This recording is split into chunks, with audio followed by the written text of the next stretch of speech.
every single one of us can make the stars align. Because when we come together, hope and joy will shine. 'Cause in a sky full of stars, I think I saw you.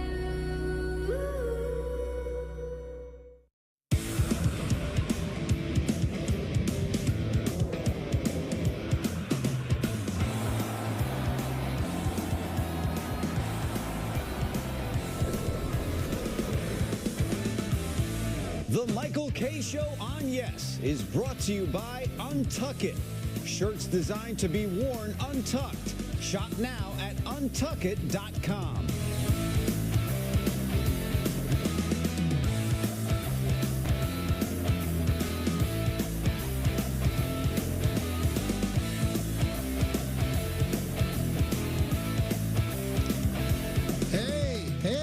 What's up, everybody? This is the Michael K. Show. It's beautiful Tuesday, gorgeous weather outside, April 23rd, 2024. The birds are singing.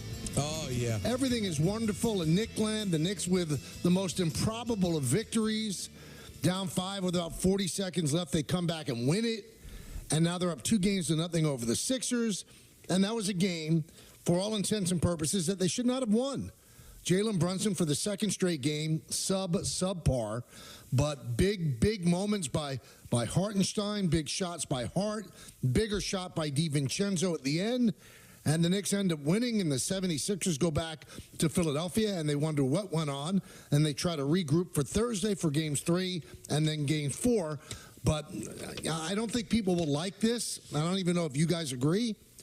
Just because the Knicks are up 2-0, and the Sixers in their history have never lost the first 2 games of a best-of-7 and come back to win, I still don't feel great because I don't think the Knicks have played their best game. And I don't think the Sixers have played their best game. Yesterday they played very well, but they didn't close it out. But you can't knock the Knicks. The Knicks are up 2-0, but there's flaws in this team, especially if Brunson is going to be stopped by their defense the way he's been stopped. Well, there's flaws in the team. And that's why I think, when we were questioning the fans saying we want Boston, pump the brakes. But the one thing that this team has is something that Philadelphia doesn't seem to have, and that's some heart and some gumption and some cubes, as you like to say, which is what helps you win games. I mean, to be able to do that, yes, it takes execution, but it also takes belief in yourself that you can do that.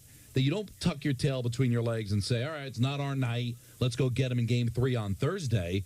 That they still believe that they're in every game that they play, and that's something that you're going to need if you're going to win a championship. Now, I don't know if they've got the requisite skills to win the championship. What about the gumption? Clearly, they've got the ability to win this series, and if it comes down to heart, They've got that in spades. Well, and that's something that's nice to have. That's something you can't teach. That's not something that you can necessarily create if it's not there. And that's what you got to be thrilled about with this team. I got to go back and hear the call from Mike Breen. I haven't heard it yet. I heard it live. Where were you? I did not. I had family over for a Seder. Oh, that's right. There's no volume on. No, there's no volume on. I had it on, but there was no volume on. But you saw this. I saw it, didn't hear it. So let's go back. Here we go. Hartenstein, the rebound. Hartenstein gets it out to Anunoby. DiVincenzo at 3. Bang! Bang! Knicks take a 1-point lead with 13 seconds remaining. That's the rare double bang. Yeah, you don't get double bangs. A bang bang is, come on now. Now, here's the question. I guess there was no bang on the previous Brunson three. Because it wasn't a bang. It wasn't a bang. It was a clang. Yeah, it was a clang, not a bang. Clang! Clang! He didn't do that, I'm sure. But you know what? It was a fortuitous clang because it did drop through. If it doesn't drop through, right now we're talking about how bad and poorly Brunson has played. But it did drop through. The basketball gods smiled on the 7th Avenue rib of Madison Square Garden. Yeah, missed 6 straight, no problem. I mean, listen, this is what ballers do, though. The truth is, great players to me are defined by what they're able to pull off when they're playing like garbage. Right. And that's what the greats do. Even when they're not playing well, they make it happen. Now, the question to me when it comes to Brunson is do you take the attitude of, well, once he wakes up, forget it. We're on cruise control here. We're going to sweep the Sixers. Or is it, hey, we're going to have to figure out a way to win the series without him because it looks like the Sixers have figured out a way to shut him down. So, or is it a combination of the two? Because they've been able to win 2 games without Prime Brunson. So is it just a matter of time before Prime Brunson comes out? Or are we beginning to learn here, which is good for a long-term run, that they might have to rely on the secondary and tertiary guys, and they've been able to come through? Michael, I'm of the mindset that they feel good saying he's going to come around. He's going to figure it out. He's not going to miss so many shots. He will improve. I'm not so much of that mindset, and I said this after game 1, too. I said they might have to figure out a way to win without Brunson because he is 5 for 22 on contested field goal attempts. He shot a combined 2 for 14 with Oubre and Harris as the primary defenders, and he was 0 for 9 when Harris or Embiid contested a shot. They have figured out with a switching zone and with very quick guys on him to really slow him down. So I'm wondering, have they figured out the secret sauce to slow this guy down? I mean, maybe, but is it possible that it's also a combination of that and he's shooting poorly? And some of those. Well, what comes first, chicken or the egg? Is he shooting poorly because of great defense, or is he shooting poorly just because he's shooting poorly? Well, it may be both, but that also doesn't mean he's going to continue to shoot at 30%, even if they are running great defense out at him. So I come away feeling good. I don't think there's a chance that whatever the answer is. Matter of fact, you make the case the better long-term answer is that they win this series without Brunson because it proves that they're not just a one-trick pony. That there are other guys that you can rely on that can get the job done. And this team has always been greater than the sum of their parts. But and that's why nobody appreciates them, because you've got to really watch to appreciate DiVincenzo and Hartenstein and Hart and McBride. So, yeah, it looks like on the outside looking in, it looks like it's the Brunson show. But we're learning it's that if you've been around this Knicks team, yeah, he's the star. He might be the major reason, but there's other reasons why this team is in the position that they're in. Well, if you go back and even look at the last sequence at the end of the game, guys, one of the things that makes this team awesome, and you have to appreciate, do you realize, guys, in that last minute, every single player was involved in a major way? Brunson hits the 3. DiVincenzo, of course, we know hits the 3. Hartenstein gets the rebound and ends up getting the block. OG gets fouled late. Everyone did their part in order to secure the victory. That's what makes this team special. Hartenstein is a very underrated part of this team, and the combination of Hartenstein and Mitchell Robinson played well, too.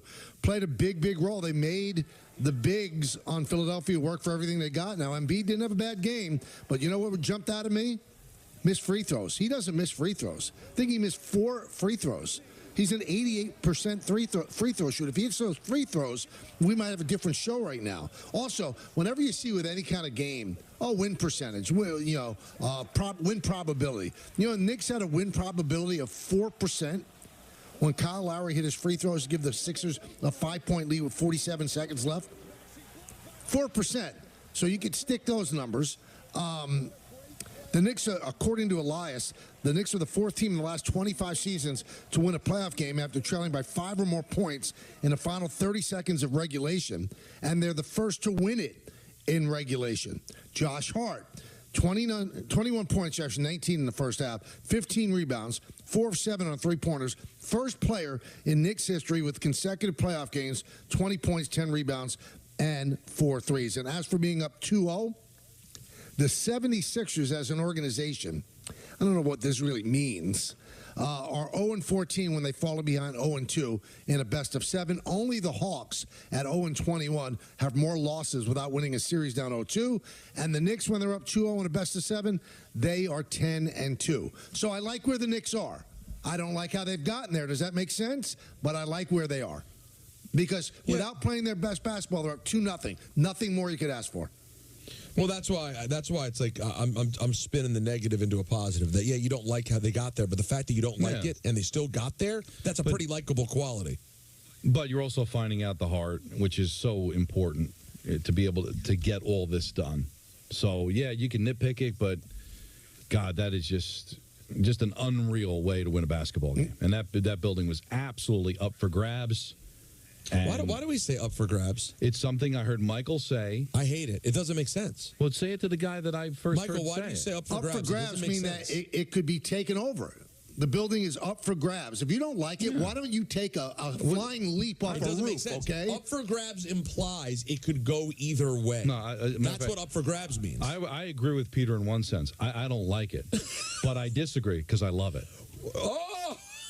No, because it's up for, he's right. It's up for grabs. It's complete bedlam. We don't know what's going to happen. You don't know what's going to happen. It's up for grabs. They might charge Monument Park. They might be just carrying the plaques out of the building. They might be ripping seats out. No, it's not what it means. After that moment, you don't know if the Garden's going to still stand. Up for grabs to me, every time I hear you say it, makes me think it could either go Sixers or it could go Knicks. It's the opposite of up for grabs. I'm not saying the game is up for grabs. I'm saying the building's up for grabs. But how?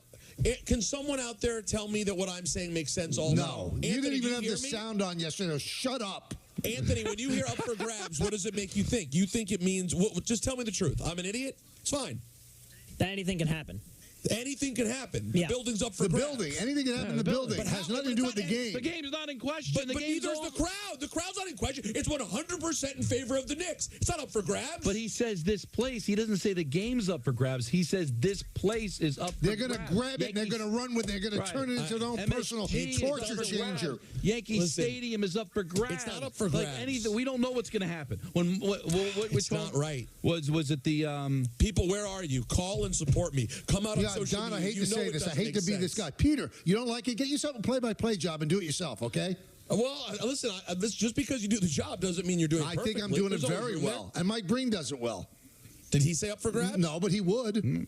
But it's Michael's call, and I love it. Now, you want to hear? You want the home run off of Finley, right? Was that the one I got right? Which one? The home run off of Finley in the Padres series. I believe you're right. Set up for grabs? Yeah. No. Langston. Langston, excuse me. Right. So, Peter, I hear you. He says it.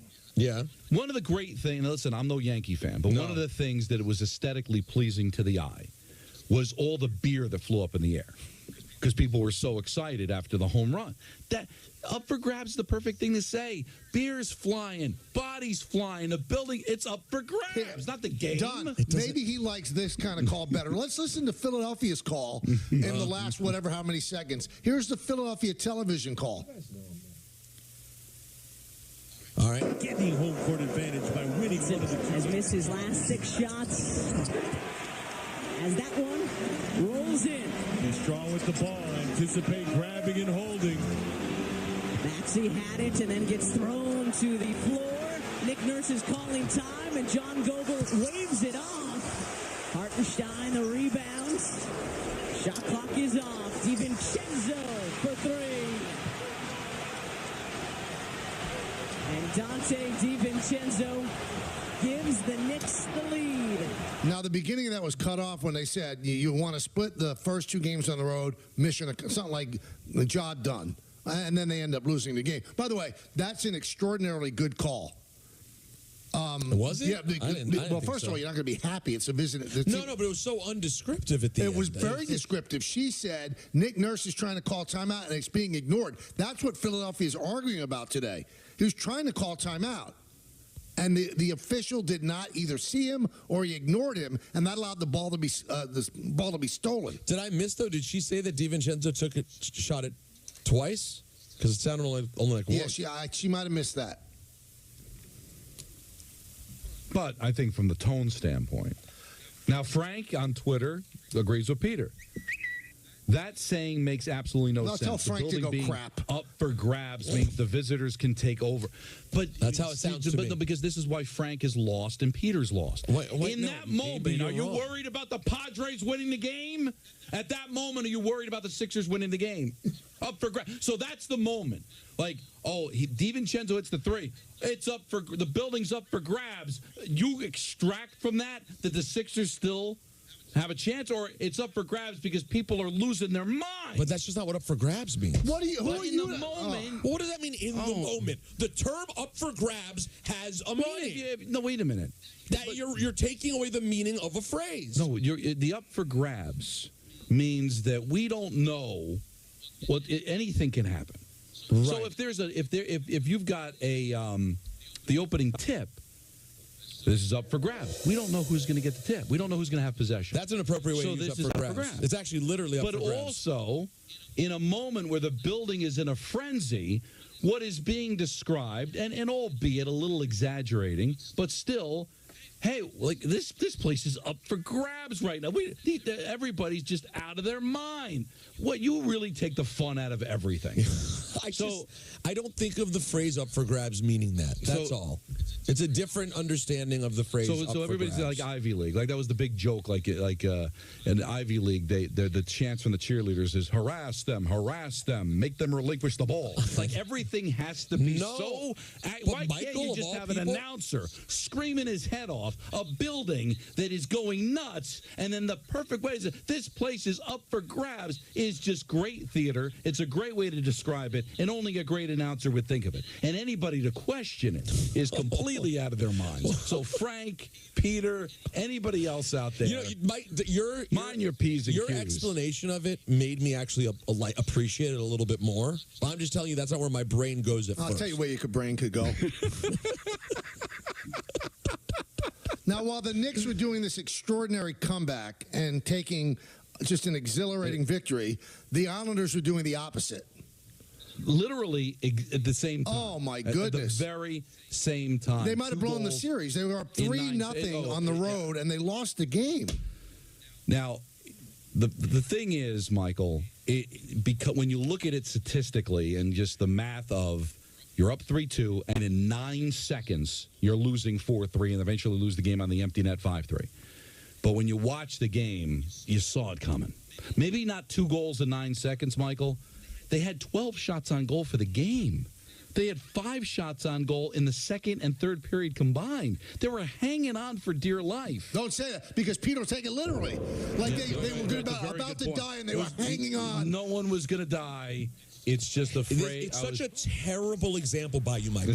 Michael, you're obsessed with using phrases correctly. You're using the phrase incorrectly. Period. What, hanging on for dear life? No. Up for grabs. You're using it wrong. You like the way you're using it. What was the thing we just talked about the other day, Don? We said, could care less. Couldn't. It's wrong, but that's how you say it. Just admit that's what you're doing with up for grabs. You're taking a phrase, you're using it wrong, but you like the way you're using it wrong. I'm not using it wrong. Please go on about the Islanders, Don. You are using it wrong. Continue. So when Jarvis scored, it was about 9 minutes to go to make it 3-2. I'm like, the Islanders not winning this game because they don't have the puck. The Carolina has the puck the entire game, and they're going to have to hold on for dear life. So when Carolina ties the game, your only hope with about, 2 minutes left is that maybe you get to overtime and you get a break and you win the game and just regroup on Thursday, get to UBS, and just hope that you can try to find a way to kind of to take over the series. But I didn't expect it 9 seconds for them to be able to take the lead. But they just did not have the puck. It was all 12 shots on goal. So that's what's scary. So now you're down 2-0. You're going back home, and that building is going to be crazy. Up for grabs. Crazy, but Peter, when I mean crazy, I just mean people are going to be Same excited. thing. Again, I don't think they're going to be mentally ill. But again, I'm not using it literally. I'm using it correctly. I can't believe you're both doing this. It's so frustrating. You don't think it's frustrating? I'm not you're being taking the Captain fun out Literal, of the man. phrase. I'm just being like, oh, really? That's weird because the phrase means something else altogether. It's not the same as literal. I wish, By the way, the first time in Islanders history, Don, they lost a playoff game after leading by 3 goals at any point in the game. They're now 81-1. Wow. That's a stat. And not one you're looking for. Wow, everybody's really coming on Peter's side. Because it's so obvious. But you know why, Don? Do you know why? It's an easy answer. Because it's Let's Get Big Head Day. That's all it is. No, it's not. just No, because it's me. No, it's That's all, and I'm fine with it. Oh, Lou because said, everybody always sides with me on this show. I'm Mr. Popular all the time. Lou says Don's further explanation of the phrase is making me hate it even more. I used to ignore it, and now it makes no sense. Grab what, sir?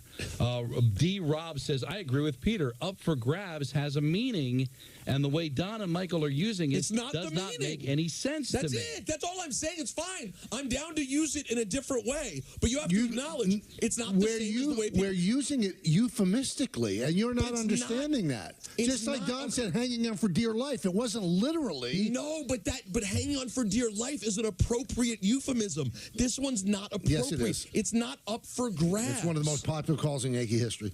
It really is. Well, I'm not denying that the call in the moment is great. No, you are. You got to take a side here. I do? Yeah. Well, which call was it again? I can't keep track of all of my. Can we find it? I mean, wow. I'm going to use it this weekend at Miller Park. I am, Don. Yankees Brewers. The play's going to be up for grabs. No, I don't want to take us away from the. Oh, you've already done it. If we want to stay on the Islanders debacle, but Michael, where do you sort of rank last night's excitement in recent Garden lore? I mean, it was pretty epic. It's one of the great moments in at least the last quarter century. Right? Like, Don, like I don't want to say Mount Rushmore, but like in terms of the last 25 years, Garden the moments, thing that last night was the play that came to me. I don't know if Don would agree. Where the Garden was up for grabs was Larry Johnson's 4-point play. Yes, right? That's number one. But here's the thing: we don't know. It's not going to have a life if they lose this series. So we don't know. Listen, if they go on a major run, it's going to be pretty special. Now, listen, does that Larry 4-point play against the Pacers, if they don't go to the final, if they don't beat the Pacers, I don't know if it's going to live forever. But part of a win to get them to the final, that's going to be special. So let's see how it goes. But right now, it's on the table. Also, Don, Peter, Mike Breen is not prone to hyperbole. And he says one of the greatest playoff moments in Knick history. Wow. Well, that's high praise coming from, because of course I don't have Mike of course has the history going all the way back. I can't talk about 73. I can't tell you what it felt like. But in my time being around and paying attention to Knicks basketball, the last thing that I think of is, I'm picturing LJ, which is what, how many years ago now is that? 25?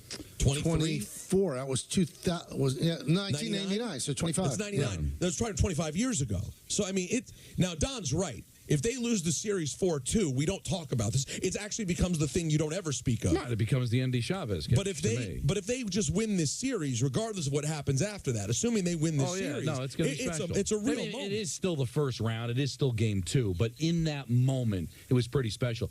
I'm going to lose it. And right now, me controlling my faculties is up for grabs. Why? What's happening? Shining Wizards, Kevin, up for grabs means you are battling for something to possess, whether it be a physical item or a figurative thing, i.e. a win, advantage. The people in the crowd aren't competing for the lease to the building. God, you guys know how to take the fun out of everything. But you know what? What he's trying to say is the building. Like, we don't know. They're going to take over the building. They're Right being now, the Captain fans own the Literal, building. man, when we're dealing with a figurative phrase. Please. No, but these people are no fun. Let's do the show like proper. We won't use any hyperbole. Thank you. We won't be even descriptive. I don't want descriptors, Don. Listen, Michael should have called it this way. It's gone. It's a home run. I don't even Wow, the crowd is really. Well, I can't say they're going nuts because then they would be institutionalized. No, the crowd is reacting appropriately. And for people new to the game that don't know, when a ball goes over the fence, the hitter is awarded all 4 bases and it results in a run, and everybody that's on base also scores. What a great moment for the New York Yankees. However, the game's still not over yet. Let's watch and see how it ends. You know what I've got a new phrase, Don. It's pronounced Sia. It's spelled CIAH. Okay? I don't get it. Which stands for crap in a hat, all of you. Oh, you know what? And why are you saying see ya? You're saying goodbye to the baseball? Yeah. Baseball, it's an inanimate object. We asked Michael, were you saying goodbye to the baseball, or are you saying, what was the question? Was it the baseball, or is the baseball saying goodbye, or are we saying goodbye to the baseball? Oh, also when Gary goes, it's out of here. Does he mean it's out of space? It's out of the ballpark? I mean, out of where? Yeah. What's bang mean? What's bang mean? Does somebody shoot the basketball? Yeah. You guys that's a great point. Bang. You guys are what missing. Is bang? You guys are actually Swoosh missing. makes sense because that's the sound the ball makes when it goes through the net. You know what you did, Peter? You soiled this whole show. That's what you did. Listen. Yes means yes. It's good. But bang. You guys are kind of misunderstanding the argument, actually. Really? That's the frustrating Hey, part. it's game time, brought to you by Tullamore Dew Irish Whiskey. The Rangers look to go up 2-0 in their series with the Capitals tonight at MSG, with coverage immediately following us right here on 98.7. In baseball, Yankees face the A's at 7:05, and the Mets take on the Giants at 9:45. Yankee game, of course, can be seen on Yes. That's game time, brought to you by Tullamore Dew Irish Whiskey, because when it's game time, it's Tully time. Tullamore Dew, the original triple distilled, triple blended, and triple cask matured Irish whiskey. Be sure to grab a Tullamore Dew or try the brand new Tullamore Dew Honey during tonight's action. Glasses up to enjoying Tullamore Dew responsibly. We'll get to your phone calls in just a moment. Hey, you know,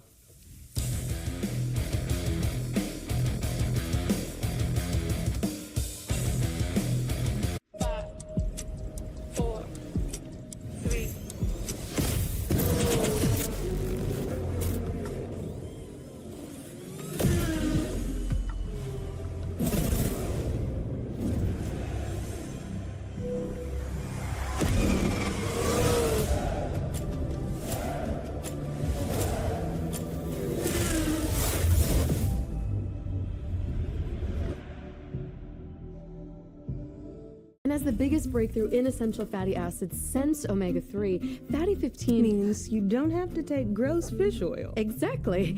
With 3 times the benefits, fatty 15 cell repairing activities Help you actually feel better. The single pure ingredient in fatty 15 delivers improved metabolic, liver, heart, and immune health you can feel. To learn about improving cellular health And long-term whole body wellness, see the benefits and nerd out with us at fatty15.com. My favorite babysitter is Annalisa. She's pretty good. She's like my grandma. She says, "Hola, ¿cómo estás?" She plays with me. She helps you feel better. Bugs and insects are healthy for you. Amelia took us to the beach. She teaches me some gymnastics. We like color. We draw flowers, and then we go skateboarding. From babysitters to nannies to daycare centers, find all the care you need at care.com.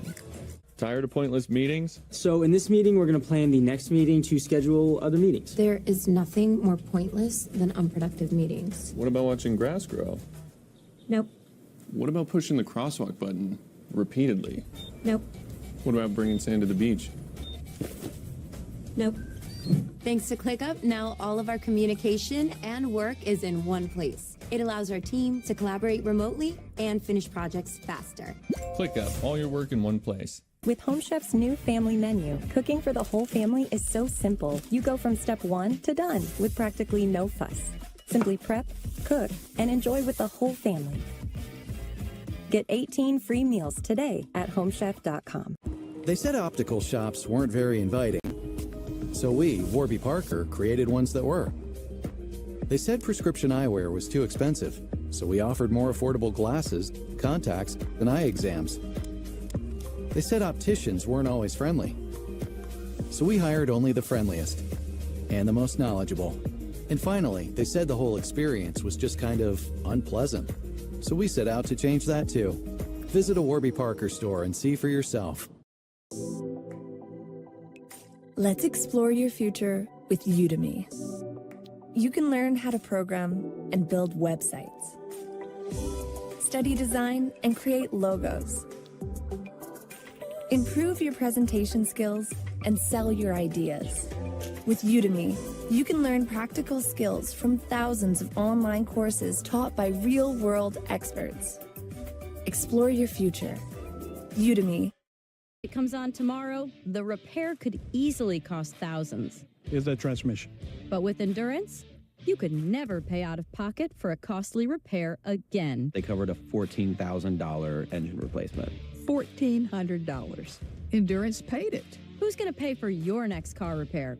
You or Endurance? Call right now to get $300 off any plan. Call now. FanDuel Casino has your chance at the #1 feeling, winning. Winning ranks higher than any other feeling, higher than number 30. Saying, I told you so. Told you so.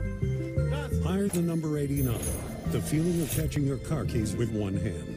And number 78, thinking it's Friday when it's really Saturday. New players get 200 chances at winning with their first deposit on FanDuel Casino. Is it possible to be more capable and more practical? Be able to perform here and here. Make a statement while barely making a sound. And command the road, as well as what lies ahead. How we get there matters. Get exceptional offers at your local Audi dealer. Break up with your old wings and Get a new Hattie. lemon pepper wing from Popeyes. Crispy, saucy, available. Popeyes finally has wings in 6 flavors. I was diagnosed at 65. 37. Earlier than most. Every 9 minutes, someone is diagnosed with Parkinson's disease. And every one of them can turn to the American Parkinson Disease Association. Visit apdaparkinson.org to learn more and show your support today.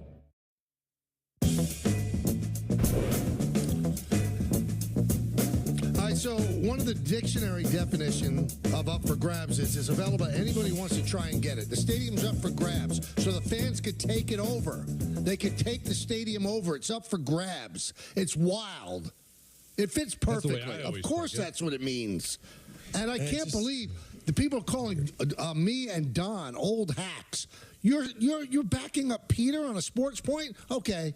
He's offended and now he's lashing out. That's what I do. Because normally he would normally be the person to defend using a phrase the way it's intended to be used. All I'm expressing is that when I hear the phrase up for grabs, it means it could go either way. Right. I don't understand how the building, in terms of and I'm not being literal. I don't understand how it could go either way. It's what you're trying to describe. I'm guessing is pandemonium, but to me, I would never describe pandemonium as up for grabs. Anthony, do you have an up for grabs call there yet? We're trying to find the right up for grabs. Having a hard time finding. Good. Maybe it doesn't exist. Maybe it's in Don's imagination.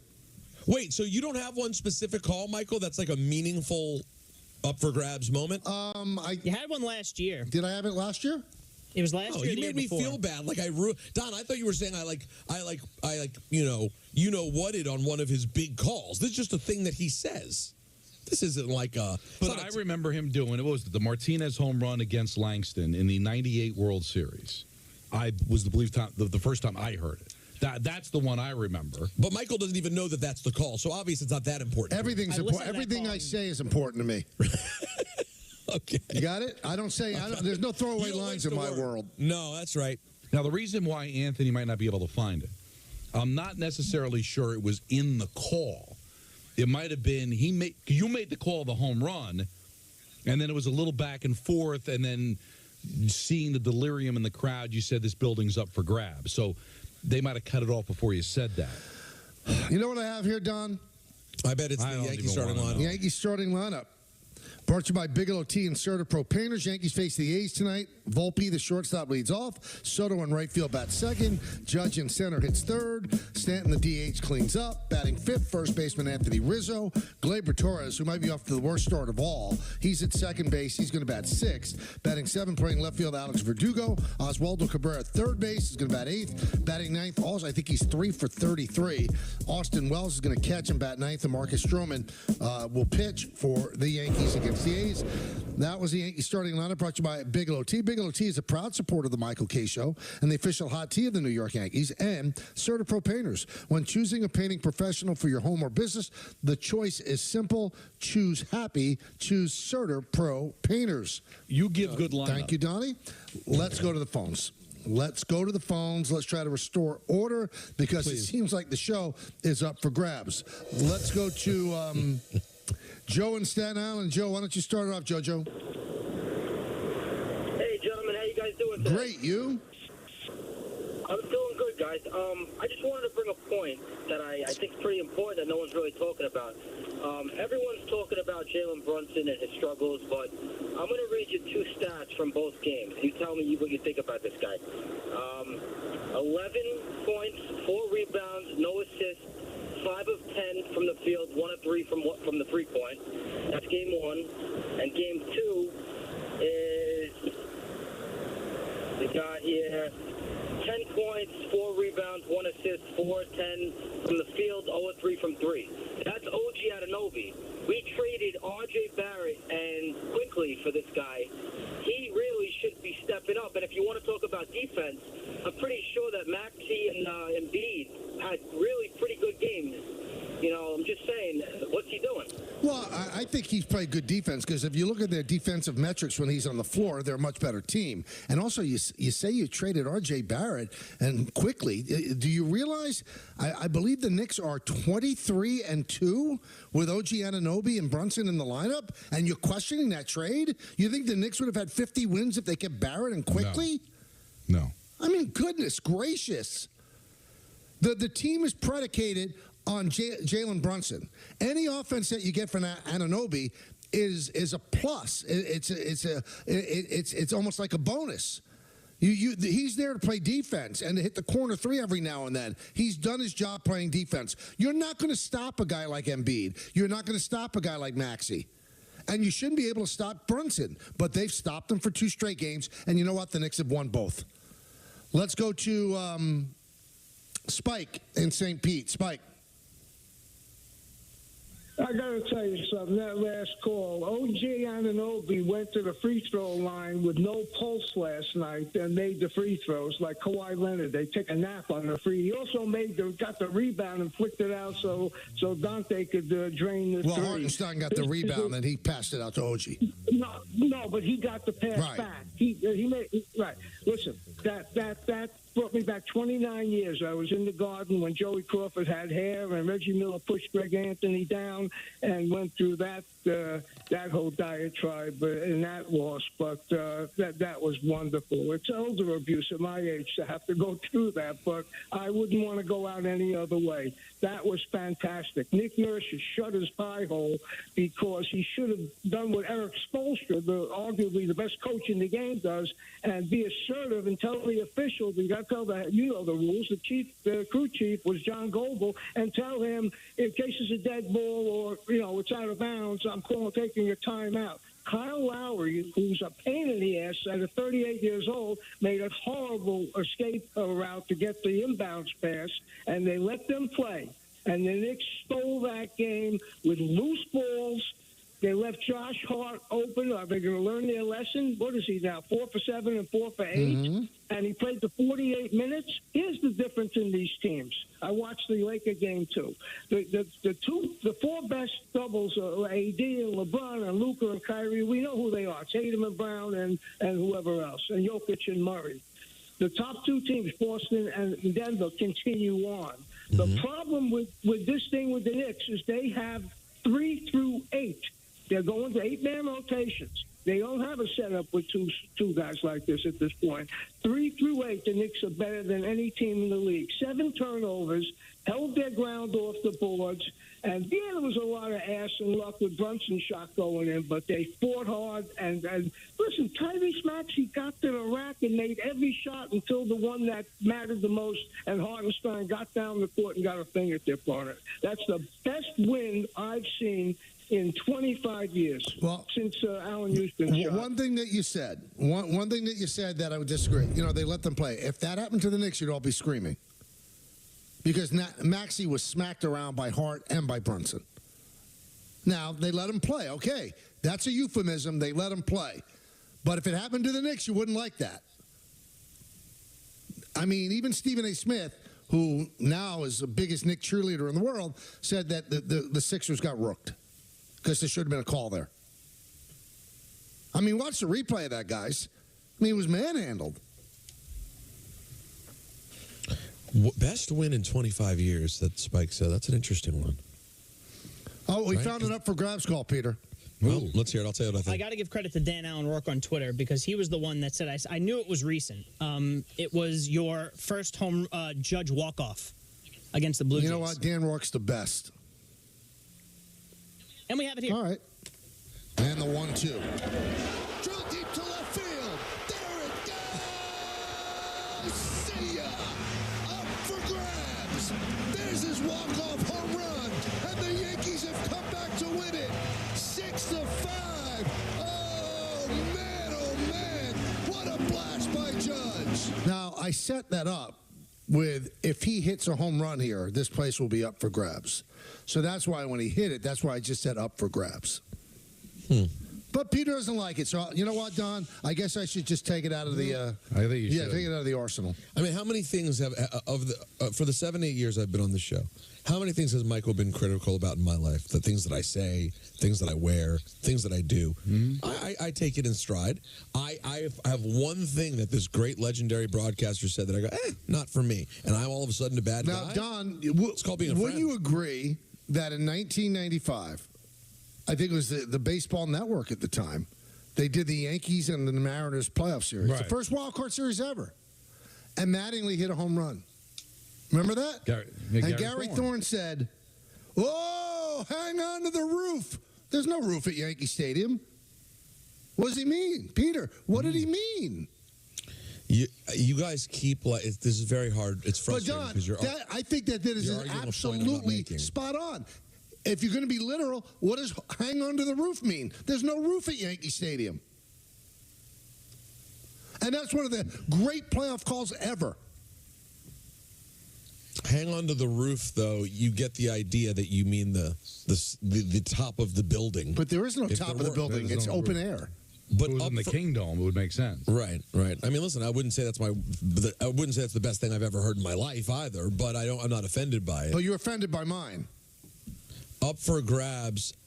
As we've talked about it more, I've actually grown to dislike it less.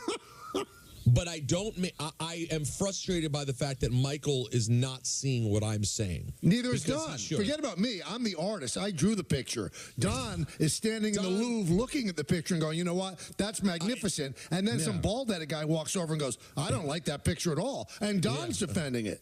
It's just some lady sitting there staring off into space. I don't get it.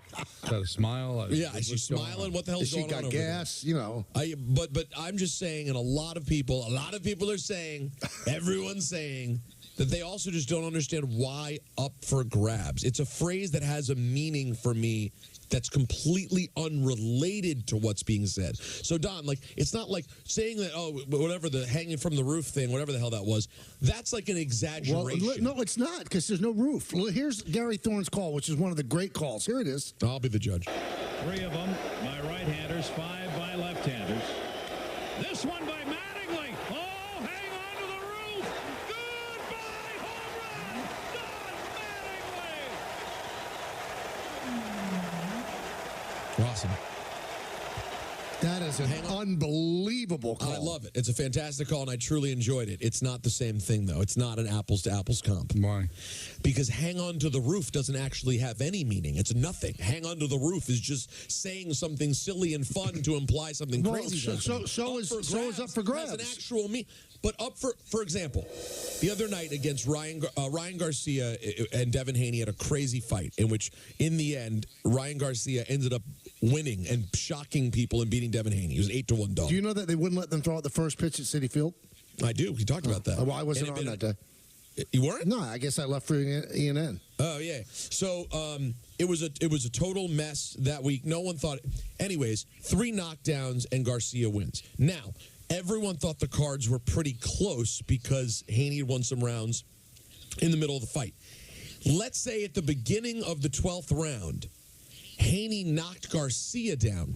So now there have been knockdowns both directions, and they're in the middle of the ring trading blows. If right then Todd Grissom, who was calling for the fight for DAZN, said, this fight is up for grabs, that has meaning. That's what the phrase is. It's confusing to me to apply it to the crowd. That's just, it's confusing to me. Because it's up for grabs. Like, what's going to happen next? The possession of the building. Are they going to riot?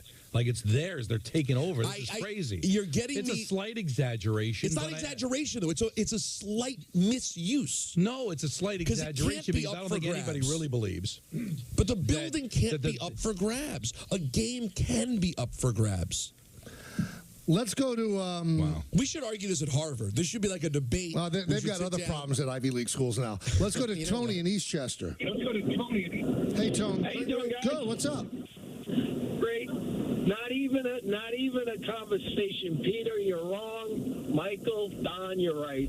Thank you, Tony. First time caller, love the show. Thank One thing I got to say, why doesn't Peter put some time into thinking about, I'm in the car, but I'm usually watching on Yes. Peter, why don't you not make as many faces and talk to off-camera people while you're on air? Wow. I mean, you could drink your coffee, but don't be obnoxious about it like Michael and Don do. They just take a sip, but you're doing a whole new thing. I just want to thank you, Tony, for invalidating your point completely by showing Tony, that I you love just it. don't like it. And turn your radio down. It's Radio 101. Anyone since the dawn of time who's listening to radio. You are what some people describe as, some would say, a functional moron. As my friend Don LaGreca said last week, I'm going to go non-functional moron because you didn't even know to turn down your radio.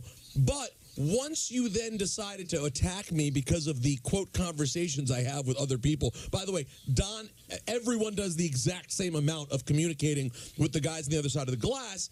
Once you showed me you just hate my guts, you invalidated your point. So it went from a +1 for Michael and Don to back down to 0-0. Now I'd like to call one of them. I'm not going to do a full time. I'm going to do a 20. 20? Yeah. All right, call 20. Just because somebody likes you and dislikes you and disagrees, it does not dismiss their disagreement as wrong. But they could be right on both.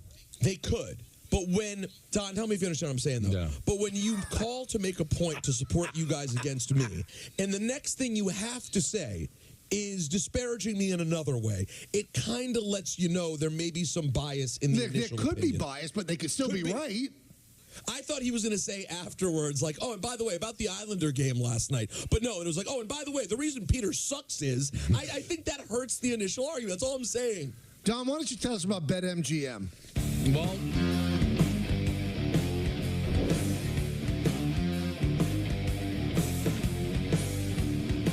with ButcherBox, you never have to worry about what's for dinner. We deliver grass-fed beef, organic free-range chicken, humanely raised pork, wild-caught seafood, and so much more. Get high-quality meat sourced from trusted partners with free shipping always, so you can always be prepared and enjoy the important things. Sign up for ButcherBox today. New season, new reasons to say yes. This is star power. Wow. Cole dials it up. What a home run for Soto. Aaron Judge crushes one.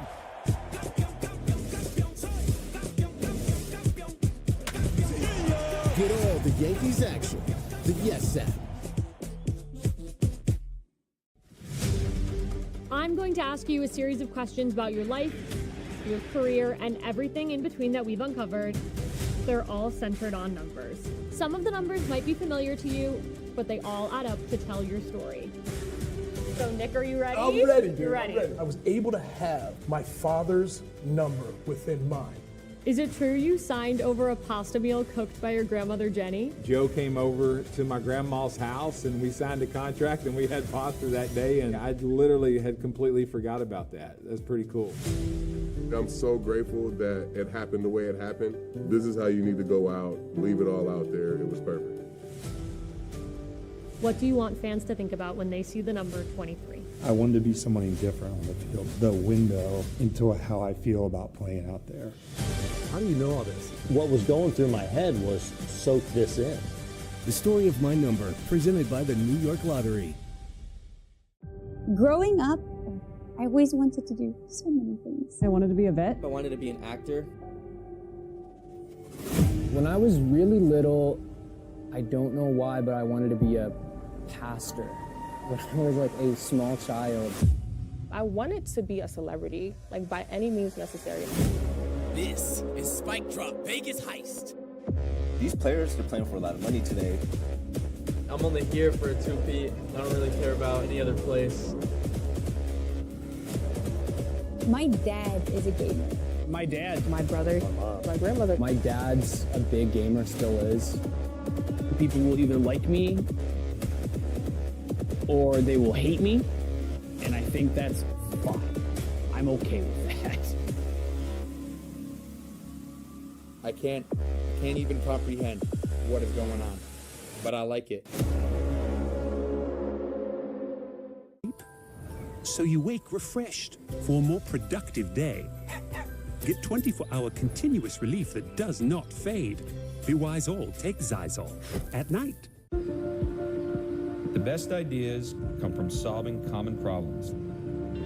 My problem, like a lot of other men, I couldn't find a shirt that looked good untucked. So this became my passion, to design a shirt that captures the perfect balance between length and fit. Easy to say, not that easy to do. But with some innovative design changes, we did it. Our problem, my solution. Untuckit.com. Do something. Anything. Go, drive. Hey, Ronald. This is a painting. That's the TV. Much better. Step into the world of Golden Nugget Online Casino. With all the slots and table games you love, feel like you're on the casino floor no matter where you are. Score rewards by playing your favorite games and get your winnings almost instantly with lightning-fast withdrawals. Go! So what are you waiting for? Have a great time in your downtime. Download the Golden Nugget Online Casino app and get started today with this great offer. We all want to feel safe when traveling. That's why if you see something that feels suspicious, such as an abandoned bag or erratic behavior from a passenger, just call 911. You can call anonymously, and it's okay if it turns out to be nothing. Work together with the Port Authority of New York and New Jersey to keep our transportation facilities safe. Visit PANYNJ.gov to learn more. I was diagnosed at 65. 37. Earlier than most. Every 9 minutes, someone is diagnosed with Parkinson's disease. And every one of them can turn to the American Parkinson Disease Association. Visit apdaparkinson.org to learn more and show your support today.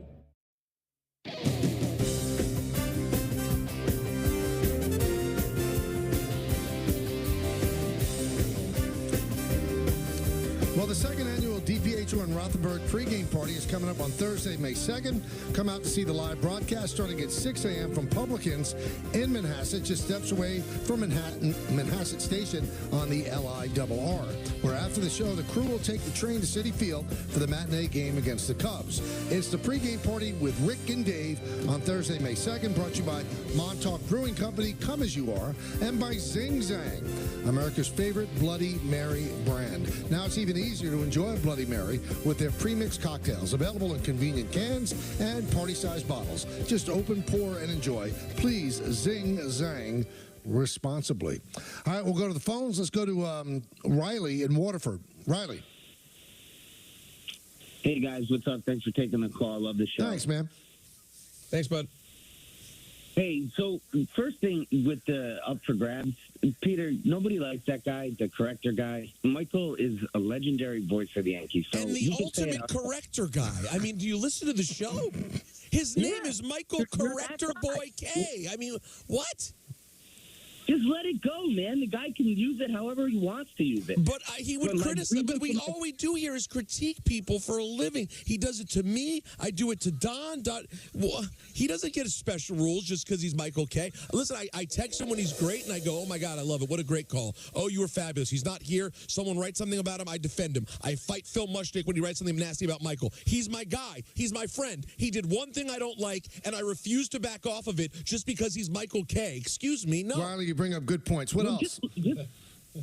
Just let it go. Anyway, I just don't think it can be talked enough about the Knicks' intensity. They have one star, and the rest of that team just battles every single game, and I just am so impressed. The Garden was on fire, and I know you guys have been talking about it, but I just want to get that out there. So thanks for taking the call. What? Peter, don't be that guy. Thank you, Riley. I agree with you. I agree with your second point, Riley. Thank you.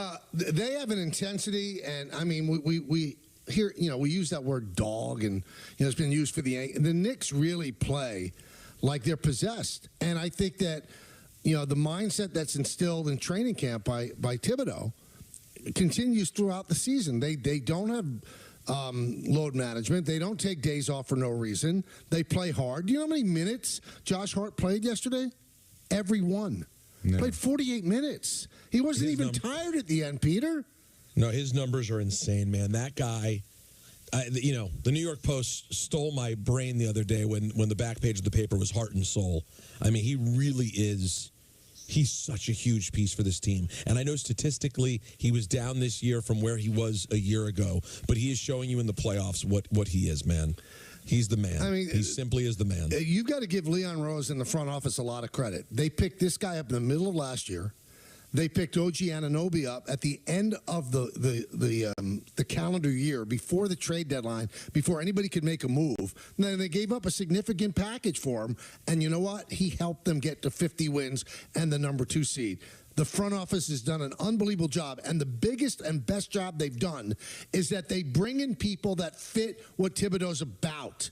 They don't bring in guys that are Cadillac guys. They bring in guys that are grinders. They bring in guys that will do anything to win a game. That's how they've won these games. They have not outplayed the Sixers for the most part. They've outworked them. They've outwanted them, and they have done everything possible. They've gotten floor burners. They've gotten the 50-50, the balls that you need to get. I'll tell you what, they put together a team that personality fits the coach's personality and the way he coaches. And I don't think that should go unnoticed. I think they've done a great job. It says something about, to me, maybe I'm reaching, guys, it says something to me about the sort of intrinsic similarities between Tom Thibodeau and Jay Wright. There's obviously something about the way those two guys that tick that have the same effect on these players. Because there's a reason, guys, that all of these Villanova guys have come out in a different way. All three of them are one. You guys would all agree, right? Each one of them is a full level up from what they were prior to coming here. Yeah. Full level. And I think a lot of it has to do, Peter, is that they stayed a long time in Villanova. They weren't one and done. I think that makes players more complete. Let's go to Carlos in LBI. Carlos, what's up, Los? Hello. Hey, what's up, guys? How you doing? All great. Love the show. Love the show, guys. Hey, I just wanted to call and say two things. One was about the Knicks. They're going to win this series, obviously. Jalen's not playing well. The Sixers are playing great defense. These people who are calling the show kind of giving Jalen a hard time, it's silly. The Sixers are just playing very good defense right now, and they're trying to shut them down, and they are. But thankfully, the rest of the team's stepping up, and that's what the game's all about, and that's what this team is all about. My second point was, Peter, you got to let it go, bro. Got to let it go. I love you, dude. You're a great guy, but you sound a little silly on the phone right now, fighting with Michael over that. Why? That's all I got. But I just have a question, Carlos. Why Michael never lets anything go? Why, when it's me pushing back against Michael, are there people who have to come out and tell me that I must back down and fall into line when he would never do the same thing? Why is there a different rule for Mike? The line was going bad, but I'll tell you why. What a surprise. Another person who can't keep a good phone line. I'll tell you why, Peter. I have the answer for you. Go ahead. Because when I really go up and in on this sort of thing, I'm right. You're not. A lot of people, I'm telling you, you're taking calls from the people. Even, you know what? Don has been on your side. Let me ask Don a question. Don, would you say in your perusing on the internet, does it appear that most people agree with Michael or agree with me? Agree with you. Thank you. All right, so there's some guys that they're still lined up to defend you, but the more people are defending me on the line. And I will say this, I think, to defend Peter to a point, is that I think the people that are killing him, what they're saying is know your role. Like, how dare you go after? Like, Michael can do it because you're only Peter. But I don't agree with that. I don't agree with that either. I agree with the callers disagreeing with Peter, but the reasoning, they lose me. Peter's allowed to question Michael. Know your role and shut your mouth. That's how they feel. Yeah, and I'm not going to back down. I'll never back down. Let's take a brief time out. Sure, why not? We've got to talk more about. Let's forget about the up for grabs. We'll talk about the Knicks and the Islanders and the upcoming game by the Rangers. What a week for the Garden it is. You kidding me? It's unbelievable. And there's not even a Billy Joel concert. Well, I think there is a Billy Joel concert. No, there is Thursday. It's unbelievable. It's going to be up for grabs. There's no empty seats at the Garden. And by the way, how's it going for Jim Dolan? The Knicks, the Rangers, Billy Joel sells out everything, and the Sphere's unbelievable. It's been a good year for Jim Dolan. Really has. Hey, the hardest thing.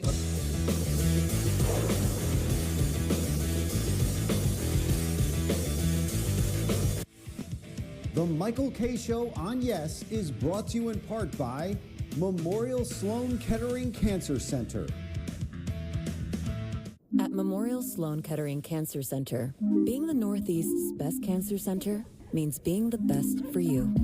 Pairing the most advanced treatments with the most compassionate treatment.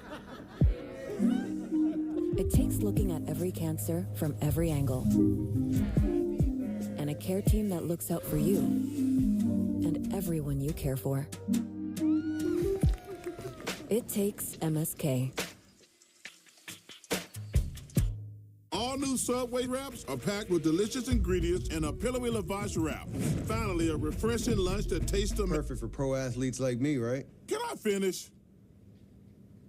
Buy one wrap, get 150% off in the Subway app today. What's your favorite part of a Kit Kat bar? The chocolate? Nope. The inside. The wafers? No, the stuff in between the wafers. Ah, the in-between stuff. Have a break. Have a Kit Kat. Now try new chocolate frosted donut.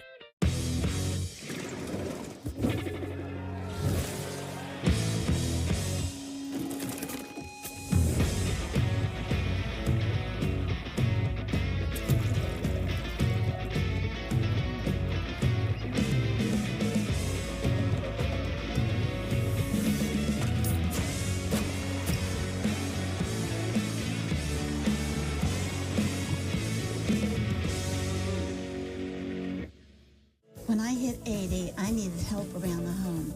A friend of mine told me to call Freedom Care, and they'll pay my granddaughter to take care of me. Funded by Medicaid, Freedom Care allows people to choose who provides their care, and the caregiver gets paid instantly after their shift. Life is sweeter with her around. Nana gave me so much joy as a child. Now it's my turn to return the love. Call now to find out benefits and pay and how fast you can get started.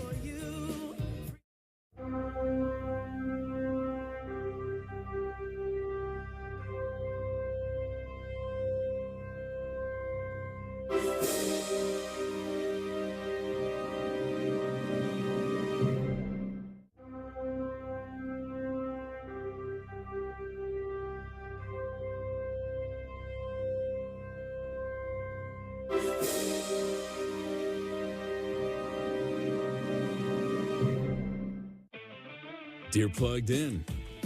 As always, you're a step ahead. Turn up the fun full throttle in Toyota's all-electric BZ4X with available all-wheel drive. So charge up, hop in, and let's go. Yours, BZ4X. For a limited time, lease BZ4X for only $119 a month or get 0% APR plus $2,500 TFS APR subvention cash. Find yours at Toyota.com. Toyota. Let's go places. The Library of Congress invites you to visit the revamped Veterans History Project website, where firsthand accounts shared by U.S. military veterans are accessible to the public. Performing a search of the collection is easy. First, go to loc.gov/vets. Click Explore the Collections. Scroll down to Search the VHP Collections and click. Make sure you're searching this collection, and with simple keywords, you can find what you're looking for. Visit loc.gov/vets today.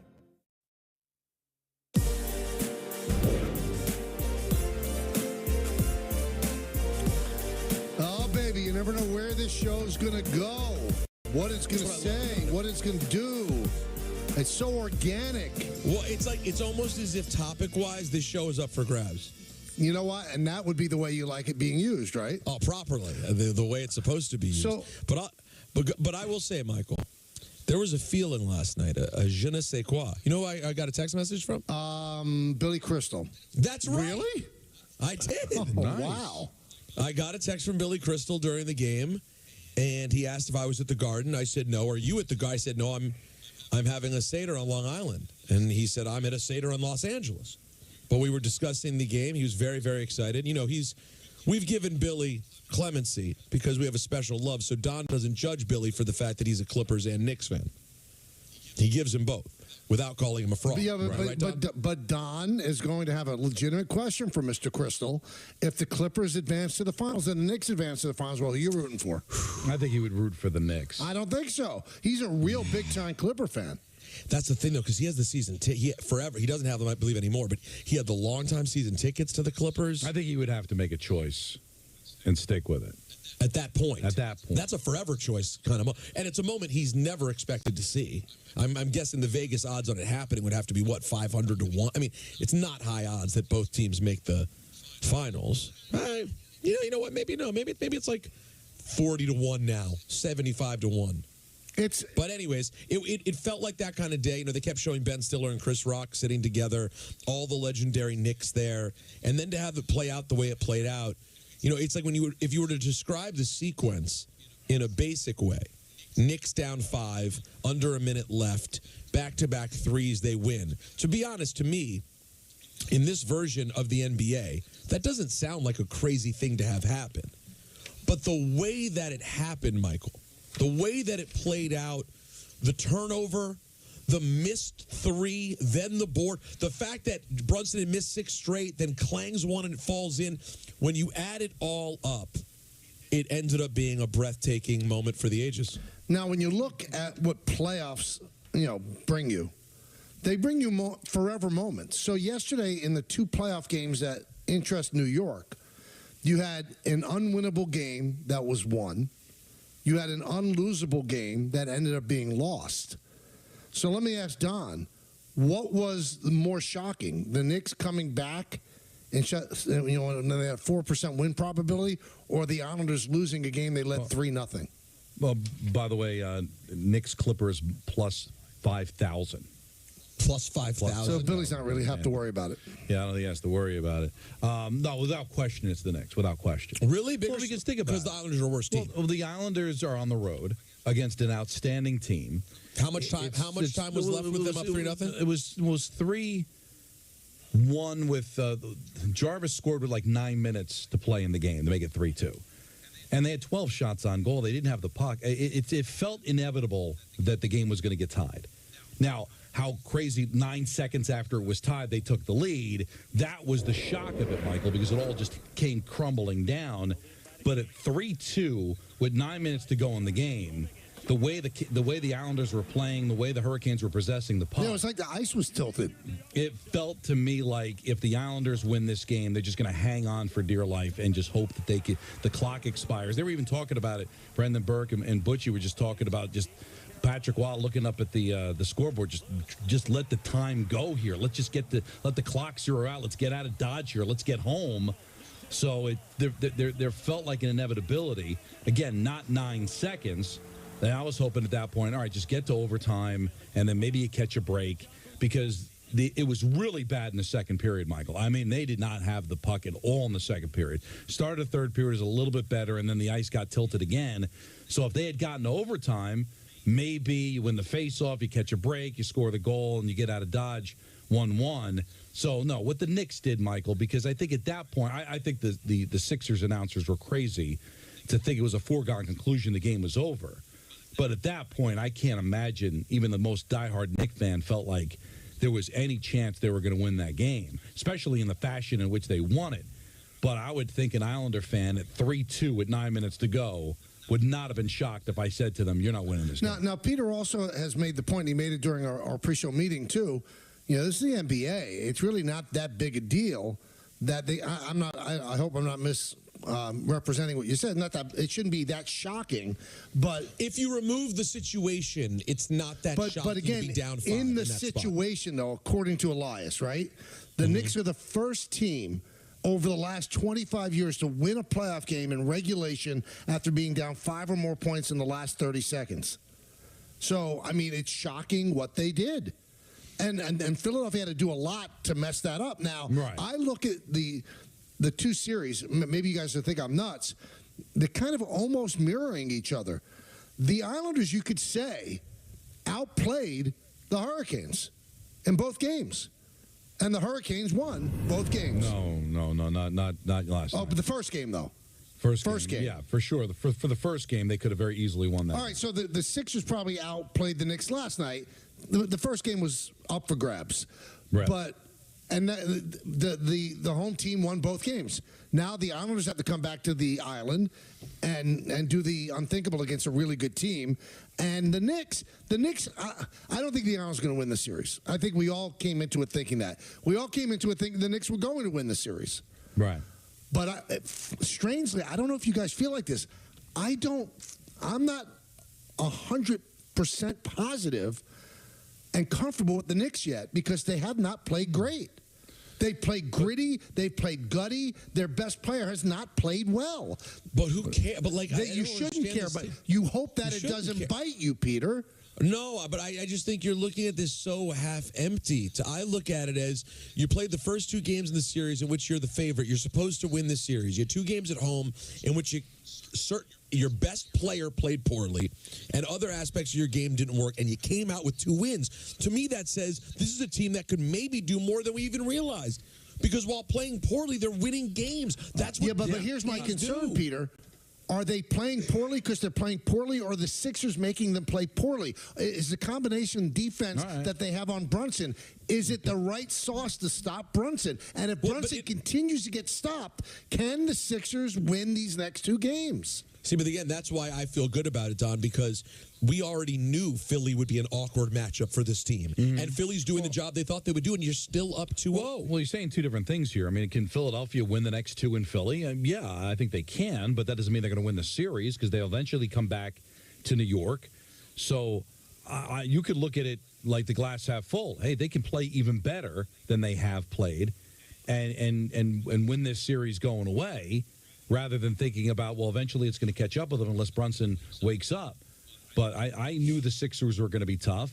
But what we found out in these 2 games, especially last night, this Knick team has a will and a desire to win games. Like, they don't get down on themselves. They never give up. And they've got that compete. And that I, quite frankly, don't know the Philadelphia 76ers have, Michael. You know, I don't know if they've got the same kind of resiliency. They haven't had to. You know, because they knew Embiid was going to come back, all right? And they didn't exactly survive without him. They dropped down. They almost had to go into the play-in. Yeah, they're fantastic when he's in there, but he's not at 100%. You saw the way that game was winnable on Saturday, yet the Knicks were the better team down the stretch. Certainly was a game they should have won last night and didn't. So if I'm a Sixers fan, I'm just wondering, does my team have the heart and the desire to win this series, to win 4 of the next 5 and advance to the next round? So I think if you're a Knicks fan, you got to be thrilled. Now, are they going to sweep them? I don't think so. I would expect Philadelphia to bounce back at home. But I have a really good feeling that I think the Knicks can come back up 3-1 and finish this off in 5. See, but here's my fear about this whole playoff run for the Knicks. And again, I picked the Knicks to win in 6 in this series. I was out getting lunch for me and Jody. And the guy said to me, do you think the Knicks are better without Randall? And I said, no, I don't. I don't think they're better without Randall. I would feel so much better about the Knicks going to the Eastern Conference Finals if Randall was there. Because without Randall there, all the defense has to concentrate on now is Brunson. If you had 25 and 10 standing there in the paint and using his strength to get in easy baskets, it's a completely different series. So I think that what you're seeing now is that Philadelphia can concentrate all of its defensive prowess on stopping Brunson and then hoping that the other guys don't hit their threes. And yesterday, they hit their threes at propitious times, and they ended up getting a win. But, boy, this series would be a lot easier for the Knicks if they had the threat of Julius Randle. I just think it proves to everybody that Randle is important to this team. But it's just another piece of adversity this team seems to feed off of. It's like you just throw an obstacle in front of them, and they just thrive jumping over it, moving on to the next one. Now, I do think it'll behoove the Knicks to see if they can make this a short series. Next up would be Milwaukee. Maybe. And I'm seeing people on Twitter saying that the next round will be easier. I maybe because but the Bucks, if the Bucks finish off the Pacers, they're up 1-0. I think the Knicks are going to need some rest because the negative byproduct of how they play is that you can get worn down. If getting a break and winning this series in 5 and have Milwaukee and Indiana go long, I think would really behoove them for a run. But I think your concerns, Michael, for me, would be more, can this team win a championship? as presently constituted with not having to rely on something other than Brunson. Like, what if everybody's going to go to school on what the Sixers are doing, and the Knicks are going to have to find ways to win every night without Brunson scoring 40 points? I think that could be a long-term concern for them against the winner of Bucks-Pacers, for them against Boston in the conference final. But for this series, the heart they have and the lack of heart it feels like the Sixers have, I think they'll be fine. Let me give you a quick pinstripe report brought to you by Samuel Institute for Pain Management. Garrett Cole got out to 120 feet today. And according to Greg Joyce of the Post, that is typically as far out as pitchers will go before getting on the mound. That said, Cole was not sure when he will advance to throwing off the mound. He's off tomorrow, and we'll go from there. Also, Aaron Boone told the assembled media today the Major League Baseball is not going to fine him for that ejection yesterday. And he said on the podcast with John Boy that he doesn't know why it happened. He said he thinks, and he's heard that Major League Baseball is not happy with the ejection either. So we'll see how they handle it. I don't know. The umpires union is very strong. That's why some umpires that you could clearly see are terrible, they don't lose their jobs. So I don't think Major League Baseball is going to come out and verbally say that Hunter Wendelstedt was dead wrong, but they might tell him behind the scenes. But the most important thing for the Yankees, they played 4 games on this homestand. 3 9-inning games, 1 10-inning game. That's 37 innings. They've scored in 3 innings. And what you saw from the A's yesterday, don't get in the back end of their bullpen. The guy who came on and struck out Volpe, Soto, and Judge through 102, 103, and 102. So you got to get them early. You got to get their starter. Don't get into a close game at the end. And with the way the Yankees are hitting right now, you can get a close game at the end. One quick thing I wanted to say, because we're not going to have a lot of time to talk about baseball today. So DJ LeMahieu is going on a rehab assignment today. So everybody just assumes, see if you follow me, Don and Peter, everybody just assumes, okay, when he comes back, he's going to be the starting third baseman. And I'm going to take another one in my 20s, Peter. Go ahead, take 20. Why is he taking the job from Oswaldo Cabrera, who's done a great job? Why wouldn't he take the second base job from Gleyber Torres? Why is this just a fait accompli? You know, Oswaldo Cabrera's done everything you'd possibly want him to do. Gleyber Torres has been god-awful. No home runs, 2 runs batted in. Why wouldn't he be the second baseman? He could play second base. He's won a Gold Glove at second base. Yeah. Why is it automatic that he takes over the third base job? Now, Boone hasn't said that. I'm just saying, think about it. If Gleyber continues to not hit, he should be at second. Sit Gleyber down and let him think about it. They can't keep running out a benign lineup like that.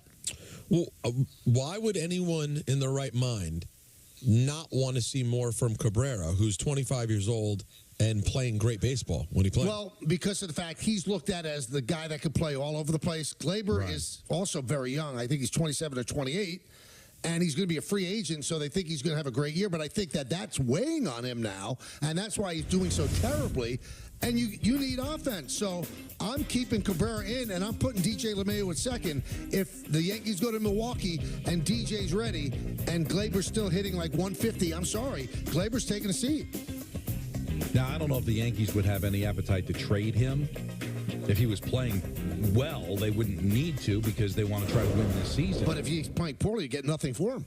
And then if he plays poorly, you get nothing for him. So he's probably going to leave and you're not going to get anything for him. I think that's inevitable. But I think what they're trying to do is hope that at some point in his walk year, he will wake up and he'll perform. Of course. That's the hope. hope. In the meantime, I kept thinking when you were giving the stats about Cole and the distance throwing, I'm like, he should pick up a bat. That's your problem, right? It's not Cole being out of the lineup and coming back. It's that somebody's got to be able to hit. So I guess they're hoping it's going to be him. But at some point, Michael, with so much importance winning right now, you can't worry about his contract or trying to get something out of him, whatever. Just play the best lineup. Well, that's the Pinstripe Report brought to you by Samuel Institute for Pain Management. For pain-free life, visit SamuelPain.com today. Now, we haven't even talked about it yet, but we got the Rangers playing tonight, Don. What do the Capitals have to do to get a victory at the Garden? And the Rangers, I thought, played a very good game in Game 1. They play like that, they should be up 2-0. Well, they're just not a good offensive team. So that's why the Rangers are in such good shape. Because I don't think this is a great offensive team. The Capitals, it's not like the old days with Ovechkin and Oshie. they're going to struggle to possess the puck. They're going to struggle to get opportunities to score. So the Rangers got to keep doing what they're doing. They're the better team without question. So don't get into penalty trouble. They're 14 for 14 on the kill in the 5 games they played, the 4 in the regular season and the game on Sunday. Just keep doing what they're doing. They're just a better team. Don't make mistakes and allow the Capitals to get back into it. Now, what's going on with my hair that everybody's talking about on my back? You got to go like this. I don't see anything wrong with it. Tilt your headphones back. No, just trust me. Just tilt back a tiny bit like this. Nah, that was it. You went a little too far. There you go. You're good. You're good. No, it's the things that people get caught up. I had a hair sticking up. Oh, it's a radio show. I know, but you know what? I look great today. I got my hair cut. You do. I got a great trim. cut. So if a hair is out of place, that's on you. I support you in this. I felt awkward, Michael, because as I was talking, I could see Anthony and Peter talking in the talkback, and then occasionally I'd see Peter glancing at the top of my head. But you have like an alfalfa thing? He did. So what? My head, He was my alfalfa. headsets, and I guess there was a rogue hair sticking out. But your hair is glorious. Oh, no, you kind of messed it up again. Oh, I can't worry about it, all right? You Look gotta away. Look away. I'm not upset by it.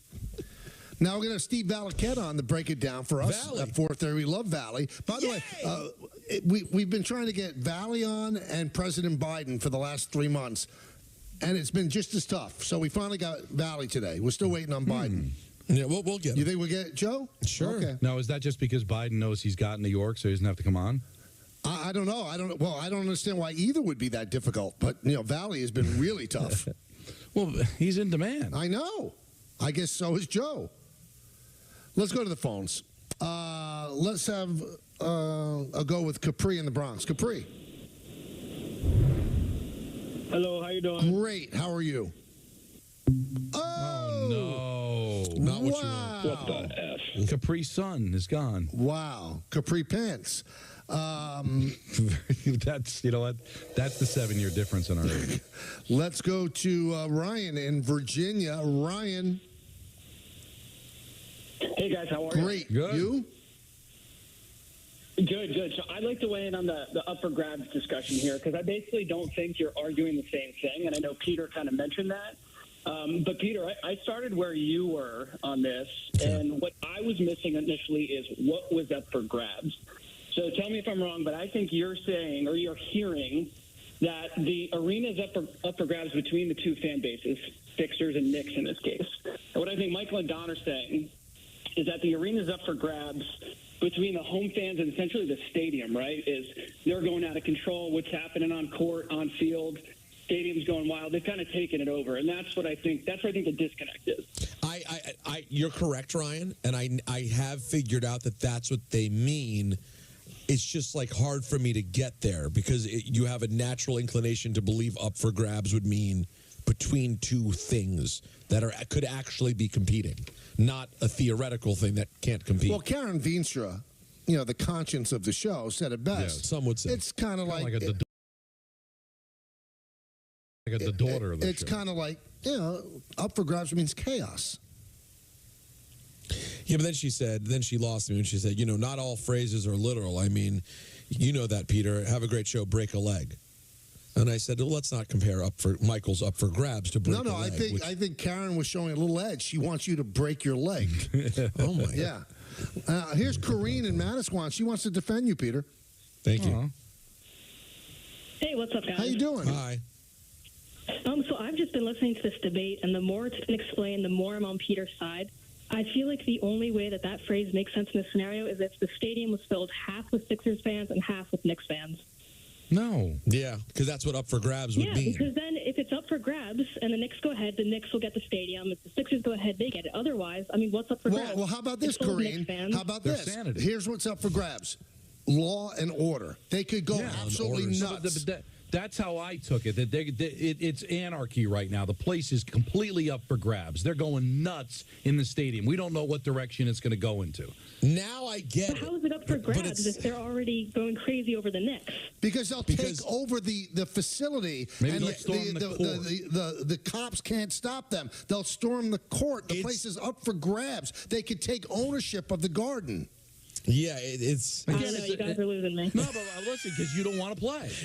No, that she doesn't want to take the ride. No. You guys don't want to take the ride. No, because we can't find the ride. No, but the ride is there. I found it. No, now. she doesn't want to. She decided I don't think they're going to storm the court. That's where the literal aspect of it come in. Because you're trying to be too literal. I don't think anybody's worried that they're going to. God forbid, there's going to be something crazy happening where they're not going to leave the Garden, and it's now the 24 hours later, and they can't get the Ranger fans in because they've taken over the place. That is a literal interpretation. But just go for the ride of, wow, we've got that one moment where we're really not sure how much crazier this fan base is going to go. Are they going to run onto the court? Are they going to do even something more crazy?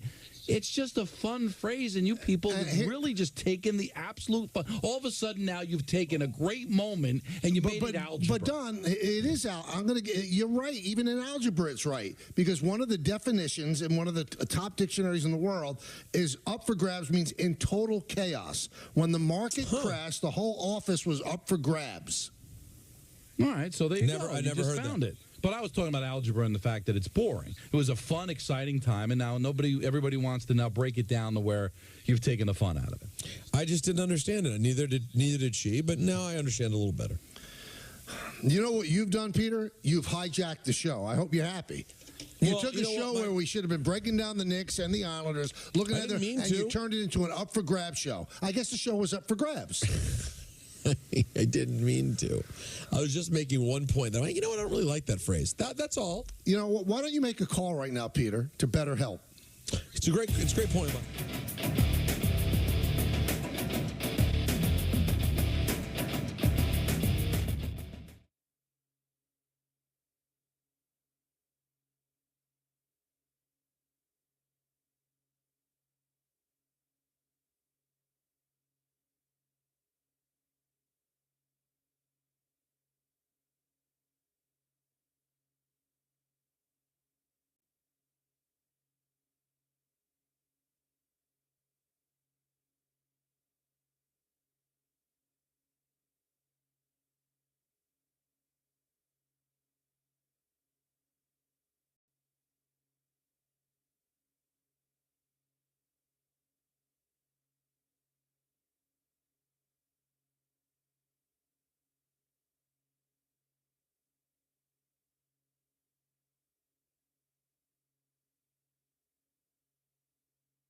I'm former Major League pitcher Andy Pettit.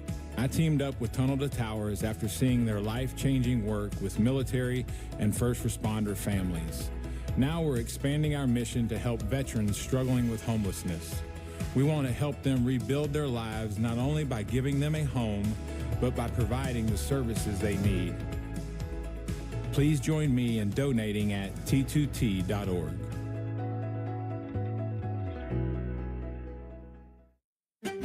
Is it possible to be more capable and more practical? Be able to perform here and here. Make a statement while barely making a sound. And command the road, as well as what lies ahead. How we get there matters. Get exceptional offers at your local Audi dealer. FanDuel Casino has your chance at the #1 feeling, winning, which ranks even higher than the 18th best feeling, saving a kid from a well. 59 years later.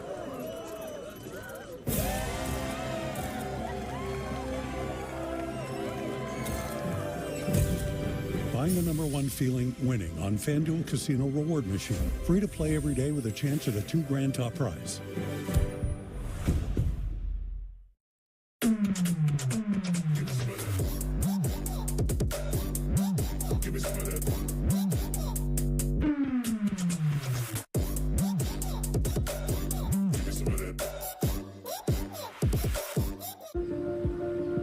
The best ideas come from solving common problems. My problem, like a lot of other men, I couldn't find a shirt that looked good untucked. So this became my passion, to design a shirt that captures the perfect balance between length and fit. Easy to say, not that easy to do. But with some innovative design changes, we did it. Our problem, my solution. Untuckit.com.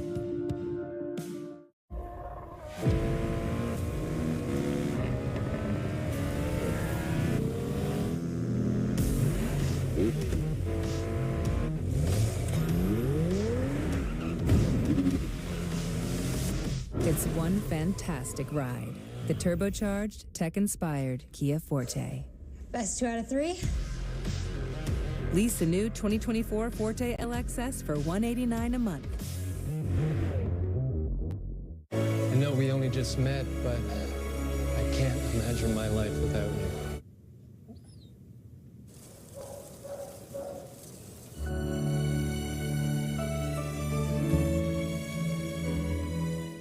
You know, when I take the bike out like this, all my stresses just melt away. I hear that. This bad boy can fix anything. Yep, tough day at work. Nice cruiser sorts you right out. When I'm riding, I'm not even thinking about my painful cavity. Oh, you shouldn't ignore that. And every time I get stressed about having to pay my bills, I just hop on the bike, man. Oh, come on, man. You gotta pay your bills. You don't have to worry about anything when you're protected by America's #1 motorcycle insurer. Well, you definitely do. Those things aren't related, so... Ah, oh, that is a vibrating pain.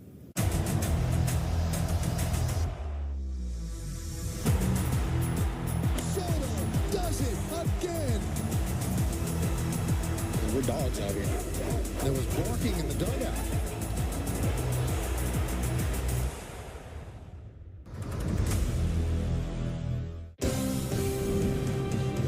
Your attention, please, ladies and gentlemen. You're watching Yes.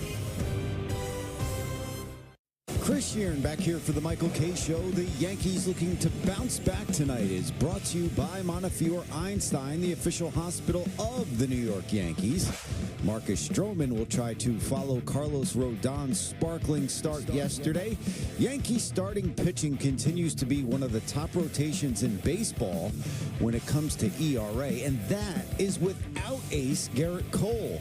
The Bombers starting staff is pitching to a .284 earned run average, which is good for third best in the majors behind only the Red Sox and Phillies.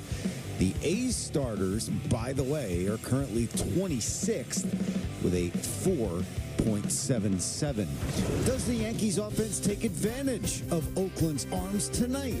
You'll have to tune in and find out. Our coverage begins with the batting practice show at 6, followed by the pregame, and first pitch comes your way a little after 7.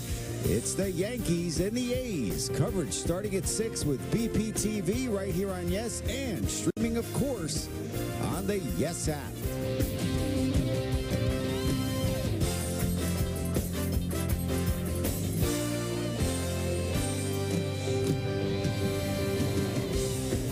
Well, we have the Rangers and the Capitals tonight.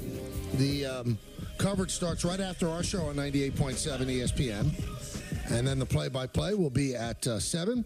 Hey, MSG Networks will have Game 2 tonight, and every game of the series, Steve Valiquette, Henrik Lundqvist, and the very handsome John Giannone will anchor MSG studio coverage beginning at 6:30, and the puck drops at 7 on MSG Networks. Tune into MSG Networks for your hometown coverage of every game in round 1, and we bring in our good friend who's on that show, Steve Valiquette. Steve, it's Michael, Don, and Peter. How you doing today? Very good, fellas. Happy to be on with you guys. Game 1, Rangers win. Do they have to continue doing the same thing? What are the corrections that the Capitals have to make to try to get back in this? Well, what we saw in game number 1 on Sunday was a very mature approach to the game for the Rangers. The first period was low event, but that was okay with them. And when they got up 3-1 in the second period, what I liked most was they didn't open the game up. And it seemed to me at that moment that Washington was trying to invite them into a rush game, and the Rangers didn't go for it. They were coming back. They were defensively responsible. Everybody was communicating. I saw good switches with the forwards and the D down low. They had layers, and they got down the ice without risking it offensively and maybe putting themselves in a position where Washington would counterpunch. The one weapon Washington does have is they have a power play, and Ovechkin is still very relevant on it. He had 9 power play goals from the All-Star game until the end of the season, and he really revitalized them. They were 27th on the power play before the All-Star break. finished with the best power play in the NHL from the All-Star break to the end of the season. So if the Rangers can play with the same discipline, as much as Washington's going to try to adjust, the Rangers should have all the answers. And the big question has been 5-on-5 play. You know, how good they are on special teams. But, you know, all 4 goals were scored 5-on-5. How big of a problem do you think it is moving forward for this Rangers team to be able to play better at even strength? You know what it's been? It's not that they don't create enough at 5-on-5. It's they have a finishing issue at times. Mm-hmm. And that was really the story of the season. And if you go back to the beginning of the season, they start 18-4-1. But the story around the team was, well, they don't score at 5-on-5. And I think when that message gets in the locker room, I know what it's like. Guys get uptight about it. They want to get their points. And guys like Panarin and Kreider and Zibanejad, they want to play a rush game, because when you skate up and down the ice with the puck and you outman the opponent, it's your best chance to score at 5-on-5. It's not mucking and grinding down low. And when that happened, the Rangers started falling behind. They had a terrible January, were able to recover their season with an amazing February, March, and April. But I don't think they have a 5-on-5 problem per se. At times, they just have to reel it in and not put too much risk into their game, because when they are following it, when they're following their game plan, they can be very effective. And I think that's, look, the one issue I've had with the club all year is they give up too much off the rush, high danger chances at home, because they want to open it up for the fans. And I know what it's like for the guys. They want to open it up. And I think that if they can keep a team mindset together, they'll be okay. They just have to be cautious of not going for it too much with too much risk. Now, you mentioned, Steve, the rough January, and one of the main culprits was the goalie. Shesterkin had a really bad month. What turned around for him? What got better? You know, I remember from my own experience, and I was talking to Henrik about this, sometimes you just get so pissed off with the way you're playing. You get so ticked off that you figure it out. I can remember being in a slump where my agent called me and he said, hey, you better wake up or you're not getting the contract next year. You know, and it was just that one call where it just went off. And sometimes it's a save. I felt like he went through a part of his season where it's tough for us as analysts to say it, but it has a look. He was in his head. He was thinking too much, and he had a really hard time playing. And it got so bad to a point where I thought the better option was to go with Jonathan Quick and let him sit for a little bit. And they did that. He sat for a few starts that he regularly would have played. And then I think he got ticked off, and he went out and played some good hockey. And I'll tell you what, it's not that easy playing against Washington. The one reason why is because there's a lot of time for Shesterkin to think in the crease in this series. Washington takes the fewest shots in the league that are still active in this playoff with the 16 teams remaining. They had 26.5 shots on average per game, which was 30th during the regular season. They're clear-sighted shots, the one where they see Shesterkin eyeball to eyeball. They don't shoot them. They only take 8 of those a game. That's 32nd in the league. There's 32 teams in the league. And they're low-danger shots. They're easy ones. They're feelers. They're 31st there. So it's not a game where Shesterkin's going to have a lot of warm, easy shots to prepare him for a very difficult one, a breakaway or a 2-on-1. This is a mentally taxing series for him. He's not going to face a lot to keep him in the game. Now, Charlie Lindgren's been really good against the Rangers. I thought he was even pretty solid in Game 1. The fact that he catches right-handed, and that is so rare in the NHL, how much can that throw a shooter off? Yeah, you know what's interesting is they do have Louis Domingue up, and he's taking shots. So I think it's helpful to have a guy that does catch right in practice every day for the shooters to get a look at it. So that's a positive. It's a different thing. Guys hate it. I know they hate it, because when I was in the room with these guys, they're like, oh, I hate playing against the righty. And it's blocker side for everybody. And the Rangers definitely did target it. And one thing I can tell you that the analytics said was that Charlie Lindgren allowed 39 goals over his high glove during the season. That's second worst in the NHL. So guys are going to be shooting high glove, even though it's the opposite side. But, again, from being in practice all those years, I know that players just like to shoot their shot in practice. It's not too often they want to read off the goalie, but they want to make their shot. And it sometimes can become something you rely a little bit too on as a goalie, too, where you know where all your teammates are shooting all day in practice. Talk with MSG Network, Steve Valiquette. Steve, as the season was coming to a close, we were playing the what-if game. If they finish here, who they would play. Did this play out as well for the Rangers as it could possibly play? The Capitals, are they the team that you wanted them to play, that they were best suited to move through? Yeah, that's what I felt for sure. And there was time where I thought maybe it was Tampa Bay and they were surging, or even Pittsburgh, which kind of scares you a little bit. They didn't get in, but they have star power up front. The Washington Capitals have gotten old. They're a lot slower. They're really banged up. They're missing 3 regulars on the defense, so they're beat up. They've only really got one guy that's got a ton of speed up front, Connor McMichael. So no, you know what? I think it's by far the best matchup. The Rangers are stronger at every single position, and they have elite coaching. Their staff. It's one thing that doesn't get talked enough about. They have an elite coaching staff. It's so amazing, guys, because I saw it develop right before my eyes this year. 3 areas of weakness last year that coaching had a strong impact on improving this year, and which is why they won the President's Trophy. They've got a great forecheck now. They finished with 13 goals in the forecheck this year. That ended up being 3rd in the NHL. They upped their face-off goals from 9 to 18, and that ranked them 5th from 29th. And rebound goals. They were the worst rebound goal team in the league last year, and they finished 5th this year with 32 rebound goals. So they improved, and those were coaching impacts. I thought the coaches had a great year. Yeah, because the players to a man, it sounded like, Steve, coming out of the exit meetings, said they wanted to be coached. So is that the difference? Because, as good as Gallant was, and let's give him credit, he had success. He took the Vegas Golden Knights to the Stanley Cup Final and had the Rangers close to doing the same thing. But what does that look like? What is Peter doing that Gallant didn't do? Well, first off, hockey players crave culture and crave structure. And when you can have somebody come in and just put those 2 things at the forefront of importance and then live by it every day, that changes everything. It changes your mindset. And there is a time during the year where you look around the room and you could be out having a beer or a coffee with the guys and you say it, like, we can't limit this guy. He just can't figure the lines out. He doesn't have a game plan. He's never organized. Like, I've been in those meetings. Like, we talk openly that way.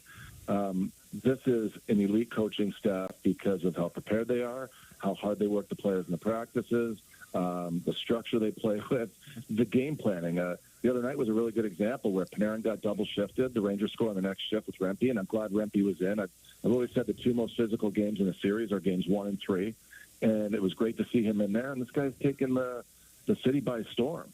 And these are all coaching decisions. And, again, I think that they've been so strong at every position. Just a great elite coaching staff. And I'm sorry, Michael. Steve, how much of an impact does Peter have directly on what Lafreniere's become? He had a career year. He made that Panarin goal with that hit along the boards. How much responsibility does Peter take for him? Well, it's one of those 2, right? Like, and I know this gets said. It's the first time he's been coached. To be fair, it's the first time this kid's really been coached. And he came in during the COVID season, so it was a difficult time to adjust. But having the time and the rope to be able to get chemistry with a line, like, you're playing this sport at 20 miles per hour up the ice, and if you're in the coaching blender, we call it, where they're just shooting the lines around and it's a slot machine every day, then it's really difficult to know pace of play, timing, how players want to receive the puck, where they want to carry it and where they want to get rid of it. Well, Lafreniere started out so slow offensively this season. And you guys know I have a stats company, and within the company we have an expected goals model, and within that model he had the worst numbers in the NHL right around January, mid-January, and then he just went off. And so I give Peter all the respect in the world. By the way, I played for him twice. I played for him in the minor leagues, and I played for him in the NHL. I know him. He's very intimidating, but he can also be a guy that gives you a pat on the back, and when you feel it, it's meant. And I'm sure that there was a little bit of that fatherly love there where it's, hey, kid, you're getting all these chances. Just stick with it. Keep going. You're going to be fine. Because if I was Lafreniere, I would have been sweating it around mid-January. And then he went off. And the funniest thing about the story was he ended up a little over league average with the chances that he had, and he was finishing. All right, final thing, Steve. So it looks like, Peter's the perfect coach for this team. and he has succeeded. He's taken 3 teams to the Stanley Cup 1-1, but he keeps losing jobs. So does he have a short shelf life? Well, I think every coach does, to be honest, Michael. It's the way the sport is. They recycle through. And one of the things that happens in our sport, I'm not sure if this happens with baseball managers or if it happens in football, but when a guy gets let go somewhere and he's got 2 years remaining on his deal and he wants to still work, he goes to the next franchise and they work out that deal. He's not getting paid twice. He's not getting paid from Washington and the Rangers this year. And that's not the case in Peter's case because he wasn't on a deal. He just didn't get re-upped. But I just think that every coach has a voice that just kind of gets stale after a while because of the sport that we play.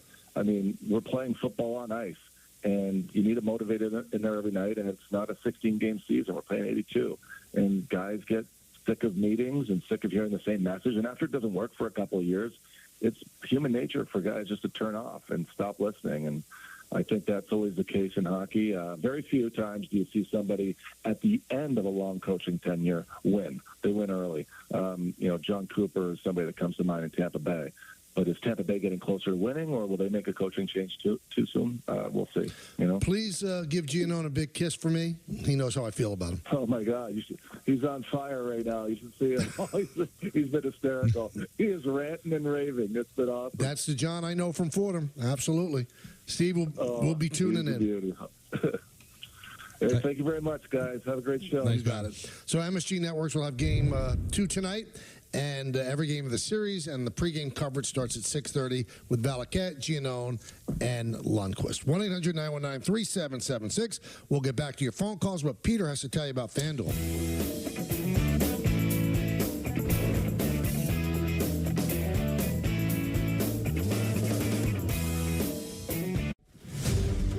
I'm going to ask you a series of questions about your life, your career, and everything in between that we've uncovered.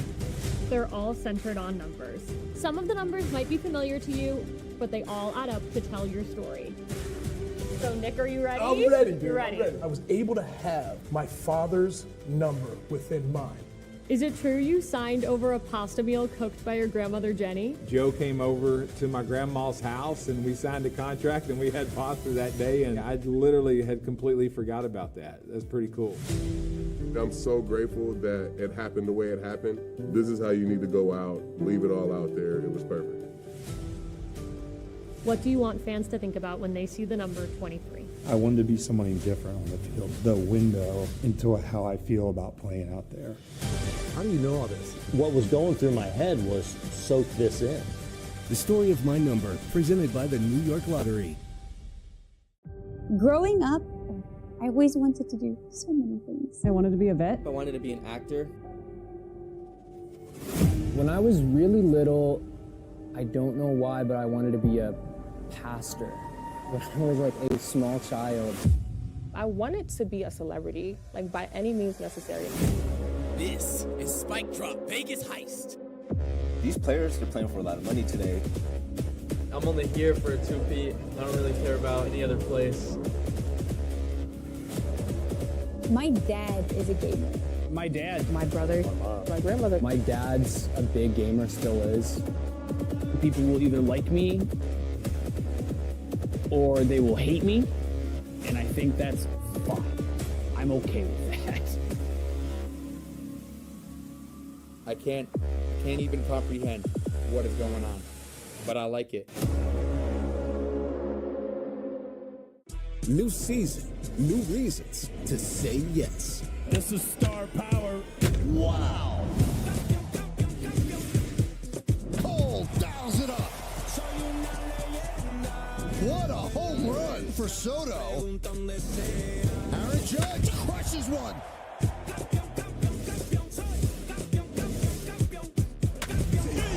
Get all the Yankees action. The Yes app. Years, whether it's rescuing animals caught in disasters, ensuring the safety of animal stars on screen, or protecting our planet's endangered species. They go above and beyond to further their mission and make the world a kinder place for animals.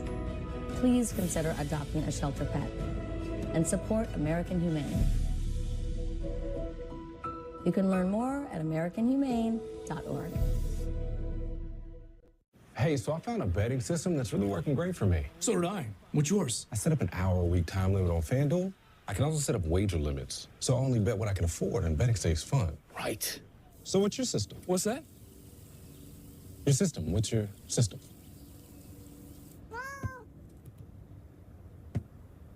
What is that? Every bettor has a system. Make FanDuel's responsible gaming tools a key part of yours.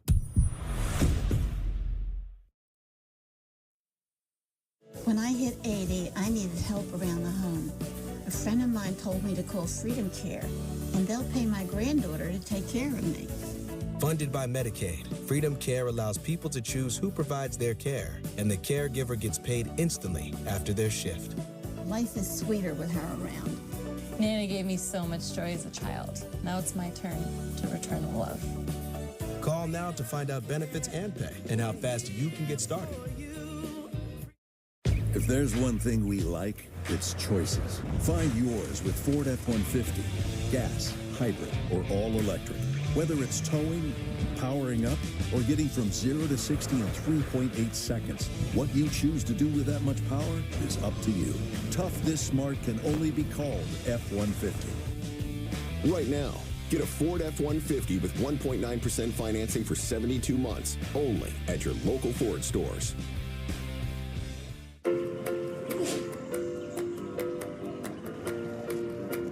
This is not just a stop for allergy meds. This is a great price on what you need to survive the season. Quick question. Backed by an expert. Okay. This is value. Right in your neighborhood. Thanks so much. Walgreens. I'm former Major League pitcher Andy Pettitte. I teamed up with Tunnel to Towers after seeing their life-changing work with military and first responder families. Now we're expanding our mission to help veterans struggling with homelessness. We want to help them rebuild their lives not only by giving them a home, but by providing the services they need. Please join me in donating at t2t.org.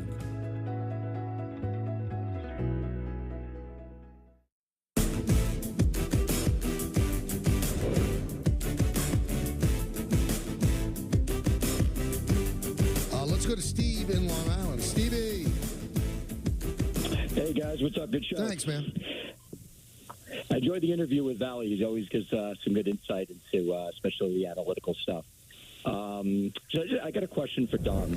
So let's say Hedl is progressing, right? And he's getting better, and they're thinking that he can actually be infused into this lineup. Where do you see him fitting in? Do you see him maybe being thrown into the first line right wing? I know he normally plays center. Do you think they juggle the line, push him down and push Wenberg down? Like if the fourth line is playing well, do you really want to mess with that? I know, especially the way they played in Game 1. When it first happened, my speculation was he would fit perfectly with Cooley and Kakko, and Wenberg would move down to the fourth line. You move Barkley over to left wing and go from there. Now, somebody's got to come out of the lineup. I don't think it's going to be Barkley Goudreau. He's too experienced. You need him defensively. I'm not taking Jimmy Vesey out of the lineup either. And as much as so it comes down to Rempe or Roslovic. And right now with Rempe, especially with Wilson in this series, it might end up being Roslovic that comes out of the lineup. But I think Hedl on that third rotation and Wenberg dropping to the fourth line, to me, makes the most sense moving forward. And as far as how they get Hedl back in, my speculation seems to be it would be a softer landing. Meaning, let's say they go up 3-0 in this series, because he's a healthy scratch, guys, so he can play. It just hasn't played since November, so you don't want him to be a liability as he's getting his sea legs back. So, Michael, wouldn't it make sense to bring him in, say, if you're up 3-0 for Game 4, a little bit of a margin for error, rather than putting him in, a Game 1 like on Sunday in the beginning of a series? But once you do that, somebody's got to come out of the lineup, and it might be Roslovic, it might be Rempe, we'll see. But where do you fit him in? You don't want to disrupt the chemistry. They hate changing lineups after wins. So it'll be interesting to see when and if Hedl ends up fitting into this lineup. I wouldn't make any move while they keep winning. I mean, obviously they're not going to, do the Moses Malone 4-4-4. I mean, they're going to lose games. That would be the time to do it. But if you do it after a win and they haven't lost yet, and then they lose, I mean, people are going to jump all over that. So I would just be patient. Be patient with the guy. Yeah. But I do think at some point a healthy Filipino is going to help this team. Mm-hmm. But, yeah, you don't want to upset the apple cart. Is that okay? Because there's no apples or carts. Again, you're not understanding. But I was just having fun. I know. That's not something that they like to do. Go back with the same lineup. But I think at some point you want to try to get them in. Well, Isles Nation, listen up. ESPN New York has your chance to score tickets to the 2024 Stanley Cup playoffs. Be there to see your New York Islanders take on the Carolina Hurricanes in games 3 and 4 at UBS Arena. Enter to win at ESPNNewYork.com or on the ESPN New York app. Just scroll down the contest, submit your entry, and it's brought to you by the New York Islanders. Be a part of the electric atmosphere at UBS Arena. Get your tickets at NewYorkIslanders.com. I'm very, very upset. I'm very disappointed because there was a call that was waiting, and I was just loading up for it, Don.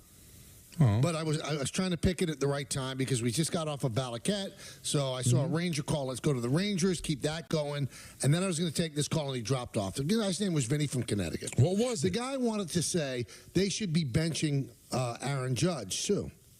No. And then my question was to Vinny. So Vinny, I hope you're still listening. Vinny Gombaz. Instead of whom? So Trent Grisham? Who are you benching Aaron Judge for? Aaron Judge also has 8 years left on his contract. The Yankees aren't going anywhere if Aaron Judge doesn't hit. The Yankees could go someplace without Gleyber Torres, and the Yankees have a picture-perfect made person to slide in if Torres doesn't hit. That's DJ LeMahieu because Oswaldo Cabrera is hitting 290, 300, whatever the number is. But benching Aaron Judge doesn't make any sense. Why are people so hot to do this? There's no real clear guy to take over for him, and they can't win without him anyway. Hold on. I'm going a step further than you, and I don't care if I'm out of line. I'm right, and if you disagree, guess what, Michael K., voice of the Yankees? You're wrong. Aaron Judge could bat .096 for the entire season. He's never come in. You might take him out for a game. You might try to give him a break and restart him. He's the entire franchise. You signed him forever. He's the heart and soul of the team. Literally, the season would end on with him batting 124, and he's still going to play 135 games. Well, are people out of their mind? So there's no player who is you just know is playing even if they have a bad year? Well, I don't want to speak for Vinny, and I do think he's out of his mind, but go ahead. LeMahieu has played over 200 games at first base. So is he suggesting that LeMahieu then when he comes back replaces Aaron Judge at first? So he's not at first, Aaron Judge. No, but I'm saying when you start to move things around, like you can bench Rizzo. Where are we going with? There's no replacement for Aaron Judge. It's a ridiculous thought, and I've seen it on Twitter too. I'm not just jumping on Vinny from Connect. They should bench Judge. No, Judge has to play to continue to find his way out of it. But you can't keep running Gleyber out there without any power and 2 RBIs when you have a ready-made replacement in DJ LeMahieu. That was my point. Judge is not getting benched, nor should he get benched. Yeah, and he's never played the outfield from what I've seen, so I don't know what he could do. Michael, will you tell me if I'm wrong? Am I wrong? No. He could bat 120 the whole year. He's playing all year. He's the team. He is the captain of the team. You're not benching him. It makes sense that he'll get out of it. But again, if you... He'd have to become Chris Davis. Forget how to play baseball. For 3 years, it's never happened. Right. And if they had a viable replacement, then I understand because you could sit him down for a couple of days, but... Even then, it would be a couple of days. It's just a couple of days, but Trent Grisham is the option? What's wrong with people? How they turned on this guy who's done nothing but give the Yankees his body and... forget it. Whatever. Why can't we have 2 conversations? Let's be reasonable. You can say, hey, I'm a little concerned a month into the season with Aaron Judge. Should be. That's totally fine. I think we are getting close to concern. Yeah, like, hey, what's going on? It's not ridiculous anymore. No. You're allowed to go. 100 at bats now. No, there's something off. There's something going on. You have the right to say that. But the next sentence to then be, and I think you should sit down. Oh, my Lord. He must have meant just for a game. You'd hope. No, it didn't seem like that. But the word wouldn't be benched, though. That would be called giving him a day off. Peter, why don't you tell us about Dodge? You know what? All right, I will. Hey, New York.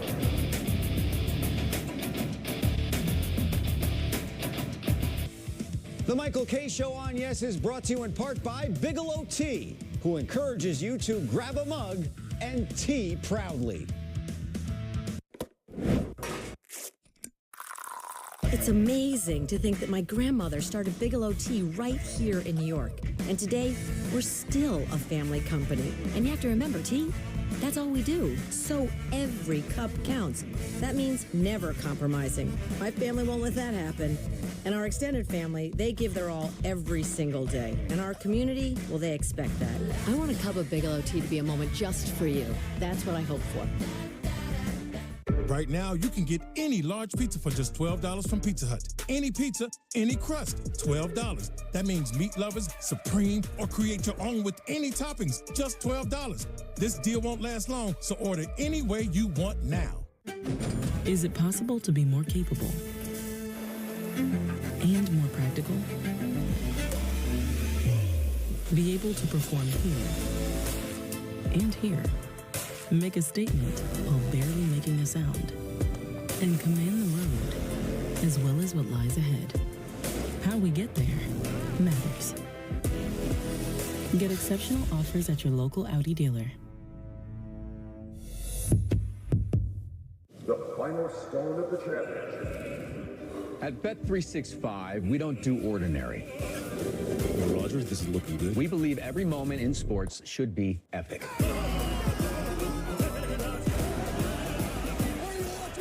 Is that curling? No. This morning's news, curling fever has taken over the world.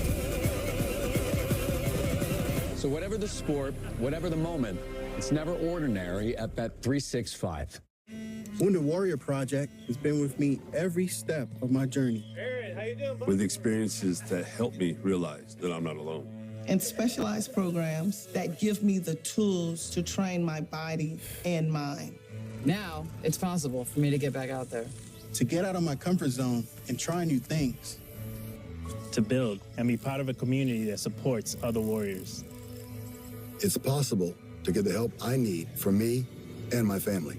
I got my confidence back. I'm setting goals and I'm achieving them.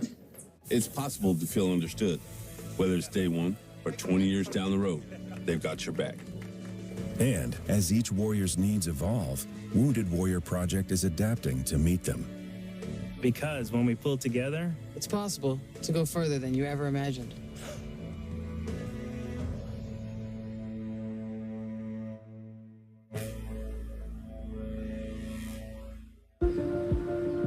The best ideas come from solving common problems. My problem, like a lot of other men, I couldn't find a shirt that looked good untucked.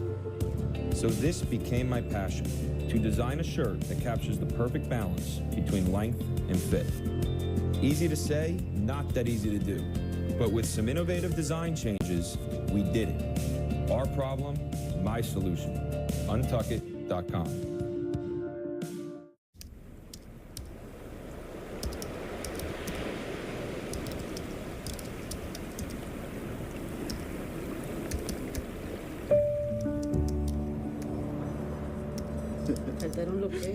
No, for real, grabando un peso en el parque. When you swing, this part of the back goes here. Life is hard, but you guys have to work harder, okay? Yes. Be resilient. You're welcome. Oh, wow, look, you blew everything. We're going to come out looking like our pops. What do you do wrong? No, I ain't doing nothing wrong.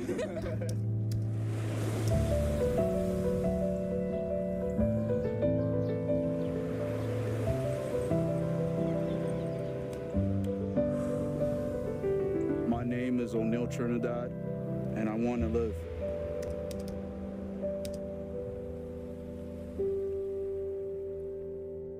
Everywhere but the seat. The seat is leather. Alan, we get it. You love your bike. We do too. That's why we're America's #1 motorcycle insurer. But do you have to wedge it into everything? This reminds me of my bike. Look how the brushstrokes follow the line on the gas tank. I had no idea this was a motorcycle exhibit. Yes Network is now streaming on Fubo. Watch the Yankees and more of your New York teams. Streaming live on all your devices. Plus, over 350 top channels. Start watching at FuboTV.com. The WB Mason Yankees postgame delivers the goods. What a great opening day win for the Yankees. We're dogs out here. That was a Yankee classic right there. Watch the WB Mason postgame after every Yankees game on Yes and the Yes app.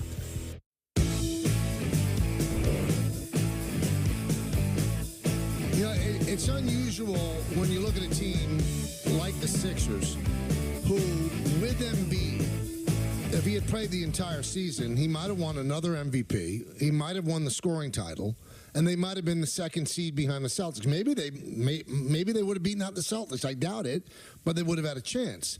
They got a lot of whiny in them. They got a lot of complain in them. And I don't know if they have the same resiliency and toughness as the Knicks. Maybe they will when the series shifts to Philadelphia. But, every single time he comes down the floor, you just don't know what's going to happen with Embiid. I saw a stat the other day, guys, that I was stunned at. Embiid has played 10 years in the NBA. Give me a guess. How many total games you think he's played in 10 years? 6 and 1. Okay, so you said 10 years. So that's 820 games, right. You and me, Don. Yeah. So I would say out of those 820 games, I would say he's played 594. I'll say 630. You both have great guess. He's played 440 games. All right, but we had COVID years, right? So 1 year. So it wasn't 820. It's more like 7. Well, probably 2 years because they didn't finish the 1 year and then had a 56 games. All right, let's just round it off and say he's played 48 games a year. I would love him on the Knicks, and you talk about, well, if Philadelphia ever made him available, you'd give up all those draft picks. But would you? The knees don't get better as you get older. He's an unbelievable player. A man of that size able to calmly hit three-pointers. I get it. And he's a 35-point per game guy. But if you can't play all the time and every single time down the floor you're kind of like holding your breath that he doesn't get hurt, that's a lot for Philadelphia to take on. He played very well yesterday, I thought. But both he and Maxey played great. But not in the last 2 minutes. They disappeared. They absolutely disappeared in what was probably the biggest game of the series for the Sixers. If they were able to go back to Philadelphia at 1-1, the whole feel of this series is completely different. Now all the Knicks have to do is take one of these 2 games in Philadelphia, and they've got the series at hand. It's just a weird vibe with the Sixers. The Knicks, they might not even be as talented as the Sixers overall. They might be deeper. And you could actually make the argument, if you're a Sixer fan, well, the Sixers have the 2 best players in the game, especially the way Brunson has played in the first 2 games. And they still can't get it done because the Knicks have that it thing that other teams don't have. And it's hard to explain. It's hard to quantify. It's hard to even, articulate what it is. They play with a grittiness and a toughness. Yeah. They never quit. That's the thing. And so if you're a team that's not 100%, if you're a team that your will's kind of in question, the Knicks are going to expose you because they're just going to come at you hard every single like a minute. Spider monkey. And listen, it could wear you down. I mean, that's the negative of it, but it's going to wear the other team down too.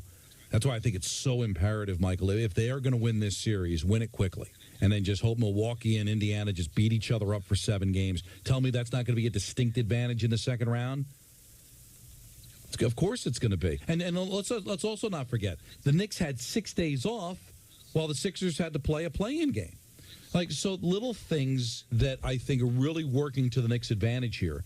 But the way that they play early on, I think is going to be a distinct advantage. Now, later on, could it come back to bite them?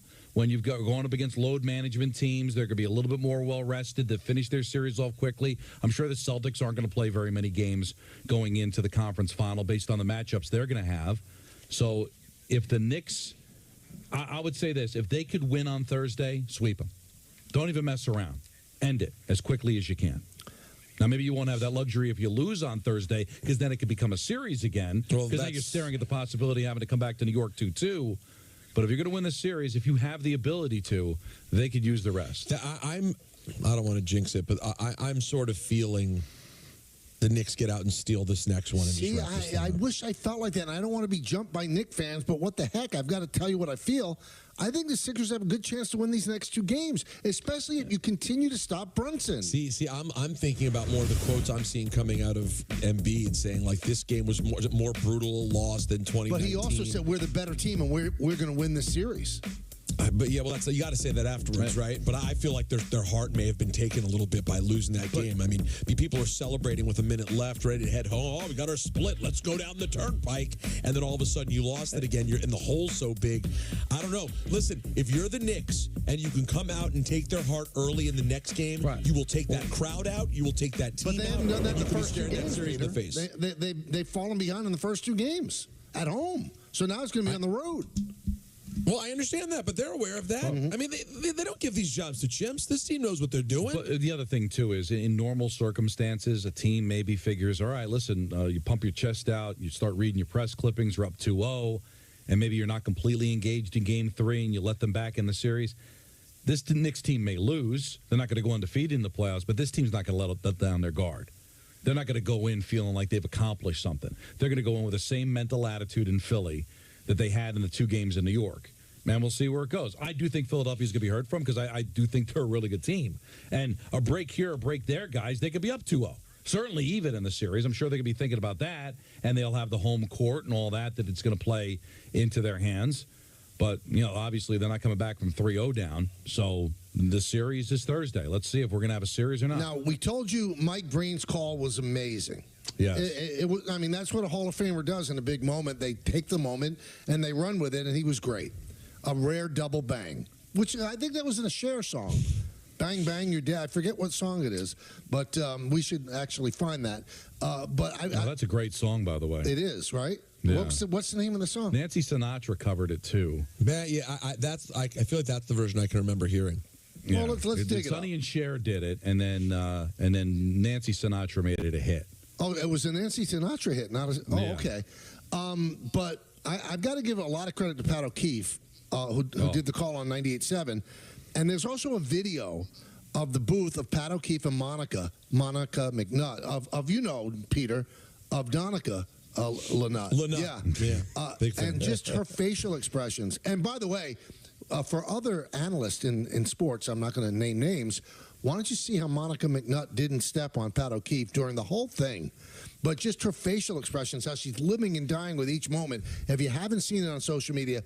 And by the way, she's new. Yeah. Like she's new to the game and really, really good, and also manages to not step all over calls. I think we owe it to everyone to hear it. Let's hear it.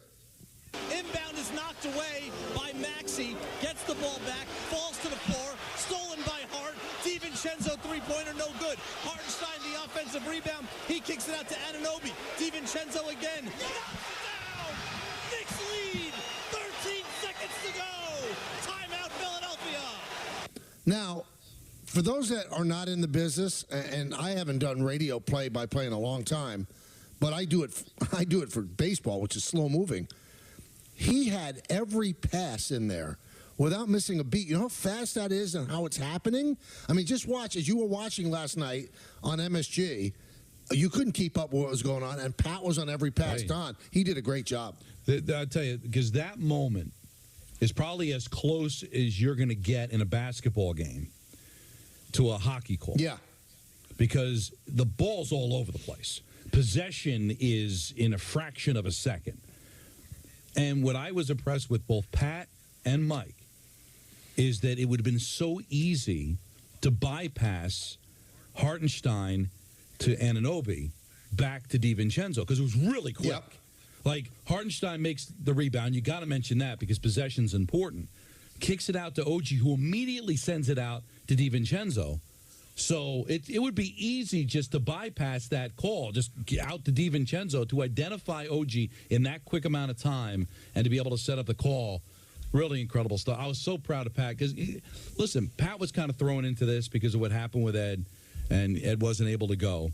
And he had some playoff experience. So he wants to nail that, Michael, because... Of course. And you could see in Pat's face that the satisfaction of a great call goes beyond just the satisfaction of it. Is that like, hey, I'm really proud of myself, and he should be, because you want to be able to get that right, because those are the calls that live forever. Clang! If that ends up being the call, the play that, like Larry Johnson's 4-point play or Stark's dunk over MJ, which, by the way, came in a loss, so I guess you can have a call live forever when you're willing to win a series. I think Jordan probably made that happen. that's going to live forever, and you want to make sure you got it right. And he nailed it. Both of them did. And you also mentioned the name. I mean, my heart goes out to Ed Cohen. He has his dream job, and his voice just, he's not able to get it right. And he's going to the best doctors in the world. He went to the doctor that performed the surgery on me, Dr. Zeitels, who literally is the best in the world. And, everybody hasn't been able to figure it out. And, he's got to sit back and watch all this unfolding. So it's got to be a killer for him. So that's just awful for him. But, Pat O'Keefe has taken the opportunity and done very, very well. And Monica's analysis after was great, but just watch that video.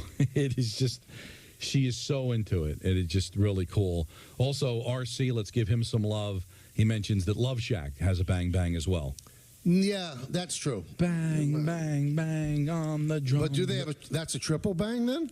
I can't hear. No, you're bang, bang. You're saying Love Shack now. That's what I said. Love Well, Shack. you switched to Love Shack, but it's I like the I like the other one.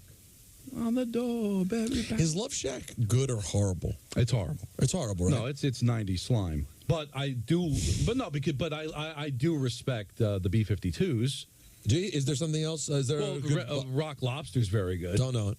You don't know Rock Lobster? Even I know Find that. a couple of seconds. No, I don't know. I don't know Rock Lobster. Like Don said it as if Anthony has it playing on his phone right now. Of course, RC says UB40. He got confused. UB40 and B-52s. There's numbers. There's numbers. There's a lot of numbers. No, I get it. K7. How about this number from StatMuse? All right. Maxey and Embiid have only lost 4 games together since January 1st. 3 of those losses have been against the Knicks. That's insane. That is insane. Especially considering they haven't really been stopped, though. I know. Last night they really didn't have to lose that game. That one stings. There are losses that sting. Can we spend a little more time too, just absolutely taking a you-know-what on how bizarre the Philly fan base and broadcasters had it? I mean, here's NBC Philly last night, and I saw this not only on their broadcast, but so many people streaming the game. Like everyone made a crazy assumption the game was over. Getting home court advantage by winning one of the 2 games on the road. Job done. Let's head down to the Turnpike. Lowry splits them. Stay tuned. Post game live. It's gonna be fun. Wow. They got the split already. Let's go down the Turnpike. Stay tuned. Post-game going to be fun. I saw the same thing with people streaming the game. Guys, it was a 5-point lead under a minute left in the NBA. I cannot believe. I'm watching at no point did I go, oh, well, this game's over. You know what we say in hockey? Like if I'm calling a game and I'll say that, Igor hasn't allowed a goal in like 130 minutes and then he gives up a goal. We call it shooting the clown. That's what we call it too. It's such a terrible expression. It is not nice, but it's not. But they shot the clown. Like if I'll say on the air, well, it hasn't rained in like 3 months, somebody will say, "You just shot the clown." Right now, nobody actually shot the clown, Peter. Oh, really? But it's just an expression. Why would you shoot a clown? Actually, this might be the one, Michael, that is an apples to apples comparison to up for grabs. No, I don't think so. It's not apples to apples. Why? Because shoot the clown is like such an absurd. It's a different level of absurdity. Well, why can't we be absurd with a call? But up for grabs isn't so absurd. That's what I don't like about it. It's not absurd enough. But why is shooting the clown in relation to? Because it's absurd. No one would shoot a clown. Yeah, but why are we applying it to a jinx? Because you're ruining something happy. In theory, would be the idea, right? You took something happy and you shot it right in the face. If we took a poll, I bet you there's half the people would say they're just as scared of clowns as clowns. Well, that's a good point. Now, that's a better argument, is why do you say shooting the clown? Because most people would celebrate shooting the clown. Let's hear Rock Lobster, Don. You've heard this.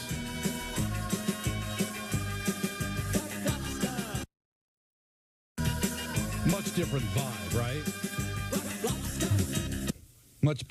Because apparently we'd be shot if we let that go anymore. But it's a different vibe than. They're both weird. I mean, they're weird. The B-52s are a weird band, but Love Shack just falls into that 80 kind of yo-yo music. You know what I mean? Like an 80s song. There's a song in the 80s. At the time. That's a song in the 80s, Rock Lobster. Love Shack is an 80s song. Keep in mind, I was only like 10 years old at the time. Right, in the Civil War, you were negative. I'm not saying that. Will you get off my back He's been today? tough on you today, Peter. Usually, he's a big Peter guy. He loves his Peter. I know, and yet if I don't show enough knowledge of the B-52s, even though I hadn't even made my point yet. Loves his Peter, and now he's just jumping it. I haven't even made my point yet. I was going to say, as a 10-year-old. Welcome to my world. As a 10-year-old, 11-year-old, in roughly the same period, D-Light, Groove is in the Heart came out, and B-52's Love Shack came out, and I could still clearly at 11 years old decidedly look at Love Shack and go, in a weird way, this reminds me of D-Light, except this sucks. Like, I knew that, even at 11 years old. The weird accent, the screaming, it felt like Pee-wee's Playhouse. Love Shack felt like Pee-wee's Playhouse in music. It was just weird. Why do you think that Don is so hard on Peter today? I don't know. I think he's trying to mix it up. No. This is going to complete end of Roy G. Biv. You know what, Don? I want to bring this up. Oh no, it's 5 o'clock. I don't want to get yelled at by Michael. Let's go to the phones. Because if I bring up a movie, at 5 o'clock, you should. You know what? It's like instead of a clown, you should be shot. Then that's right. Let's go to Danny in Long Island. Danny. Oh, guys, what a show! There he is. I had a very unusual way to watch the game last night because I had done a couple of props, and I had DiVincenzo at over 3.5 threes. Ooh. Oh, and nice. If you look at your wager on your game as the game is going on, the broadcast of the game is about 30 seconds behind the update on your sports app. So the game's over. I'm watching the game, but now the game's over. I flip over my app to see if any of these stupid bets won, and I see they got the Knicks winning. What the hell is about to happen? So I watched that debacle not a debacle for Philly, knowing there's something unusual was about to happen, and you nailed it. I posted that Monica video this morning. You don't even have to have sound to know she's looking at something unbelievable. And for her to hold back not even a gasp or anything, her facial expressions are worth they say a picture's worth 1,000 words. Her facial expression was worth 1,000,000. It was just unbelievable. And that coming on top of the Islanders doing soft serve ice cream in their pants, which, Don, is an Islander fan in the world who at 3-1 didn't think they were losing that game because they had one shot on goal in the last period and a half.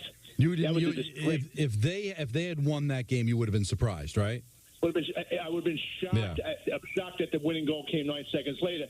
But before I go, I also want to say, not only do I think Judge should be benched, they should make him the bat boy, Michael. Maybe just cut him altogether. I mean, I really, like what you're saying. Send him back to the minors, perhaps.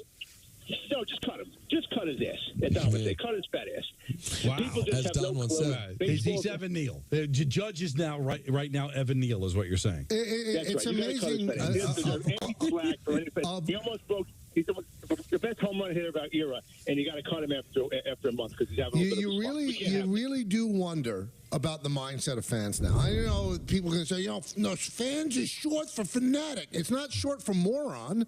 Love it. Fans not short for moron. I mean, you're going to bench Aaron Judge. I mean, are you out of your mind?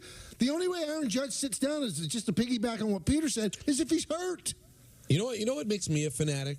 I'm a fanatic, and you know what makes me a fanatic? When the Commanders are having a season in which they're pure garbage and nothing good is happening, and my wife on my honeymoon is up at the pool. Which honeymoon is this? This was the main one. This was real. Okay. Wow. No, there's a line. It's an imaginary line that we have in our heads. Right. Whenever we're going to say something, and the idea is not to cross that line. Michael obliterates. He doesn't care. He has no. But come on, we all. He doesn't. He doesn't. You know what? Even though he's here, I apologize for that. Well, you're the one who's empowered him all day. This is the side you've wanted to be on. And by the way, here's the great thing about the world. Michael, I somehow remain the heel to people. Yeah. I am somehow That's okay. To people, that was okay. I offended Michael because I said that the words up for grabs are used wrong. He mocks my divorce and marriage. No. He's fine. But I said he uses a phrase on a broadcast that makes no sense. I didn't mock it. I was just clarifying which honeymoon it was. He's not yelling at you. He's yelling at the people that support you. As this is an example why they shouldn't. Exactly. And yet I'm the bad guy because I went, I don't know about up for grabs. Meanwhile, an intentional just destruction of my personal life. He's still the babyface. Right. They love him. They cheer for him.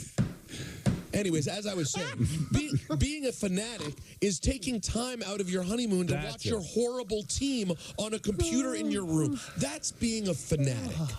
And he's still laughing to himself. I can't wait till you get divorced. I pray. I'm going to pray. You're praying that I get divorced? Oh, I hope she takes it off. But I didn't hope that you lose weight. I didn't hope you got divorced. I didn't root for that. Yeah, but now that you did, it's fodder. And now it's not for anyone else but you.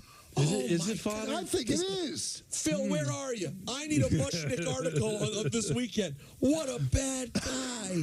Well, you just rooted for me to get divorced. Well, it's turnabout is fair play, no, but that's not turnabout. Oh, it's turnabout. No, it's not. I didn't root for you to get divorced. Is laughing at someone's divorce turnabout to someone saying, you know what, now I hope you get divorced. I love both of your wives. I would never wish anything wrong on them. That doesn't help. Don't turn it around. Yeah, no, you can't defend him, Don, saying that he wishes I get divorced. Well, no, it was complete turnabout. His claws are out. Yours were earlier in the show. Remember, didn't he attack you for? Oh yeah, of course he did, because I said I don't like up for grabs, and he went right after. What did I say wrong? I said what honeymoon? I'm just looking for clarification. I wanted to know where the story was going. No, you know what? No, you know what makes him such a bad guy is that I am so innocent that I actually thought he meant because Natalie and I went to Turks and Caicos in the summer for like a few days. No, or Brazil in the winter. No, you're giving him way too much. And I gave him too much credit because he's that bad a guy. Because it would be one thing if you were at the top of the podium, but Ebro kicked you to God knows where. You know what? I was so you weren't even at the top of the second level. So I feel the second level, I can make a joke like that. No. But you know what? The guy at the second level wouldn't make a joke like that. He's better than that. Yeah, you were the German runner in '68. Yeah, no one paid attention. So listen, Don, I look to you for. Was I out of line? Yes, I was the one that called you out. He was going to let you go. He couldn't believe you said it. He was figuring. No, he didn't know I said it. He thought I meant the 2 honeymoons they went on. No, so technically, he's been on 3 honeymoons. Worse. And then he's laughing like he's actually. If you want to be really accurate, I went on a mini moon in my first marriage too. So I'm up to 4. Good for you. So you know what? You know how to enjoy yourself. That's all that matters. I need to, you know what? Air it out for a little while. I need a breather. Well, you know what we need. I need a vape. Someone bring me a vape. Yeah, but we'll see what you started. No, if I set him off again, then I apologize. Don, how about Mazda? That'll calm things down. Well, get more in a new Mazda.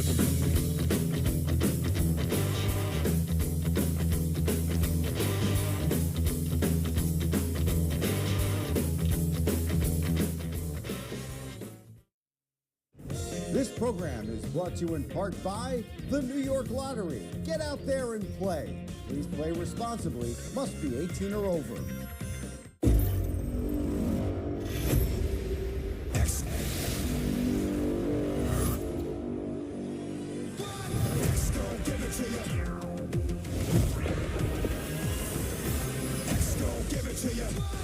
For you to get it on your own, X gon' deliver to you. Don't let it go. X gon' give it to you. He gon' give it to you. X gon' give it to you. He gon' give it to you. When I hit 80, I needed help around the home. A friend of mine told me to call Freedom Care, and they'll pay my granddaughter to take care of me. Funded by Medicaid, Freedom Care allows people to choose who provides their care, and the caregiver gets paid instantly after their shift. Life is sweeter with her around. Nana gave me so much joy as a child. Now it's my turn to return the love. Call now to find out benefits and pay and how fast you can get started. Is it possible to be more capable and more practical? Be able to perform here and here. Make a statement while barely making a sound. and command the road, as well as what lies ahead. How we get there matters.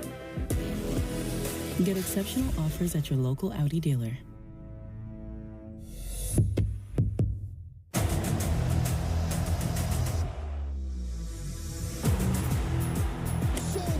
Does it again. We're dogs out here. There was barking in the dugout.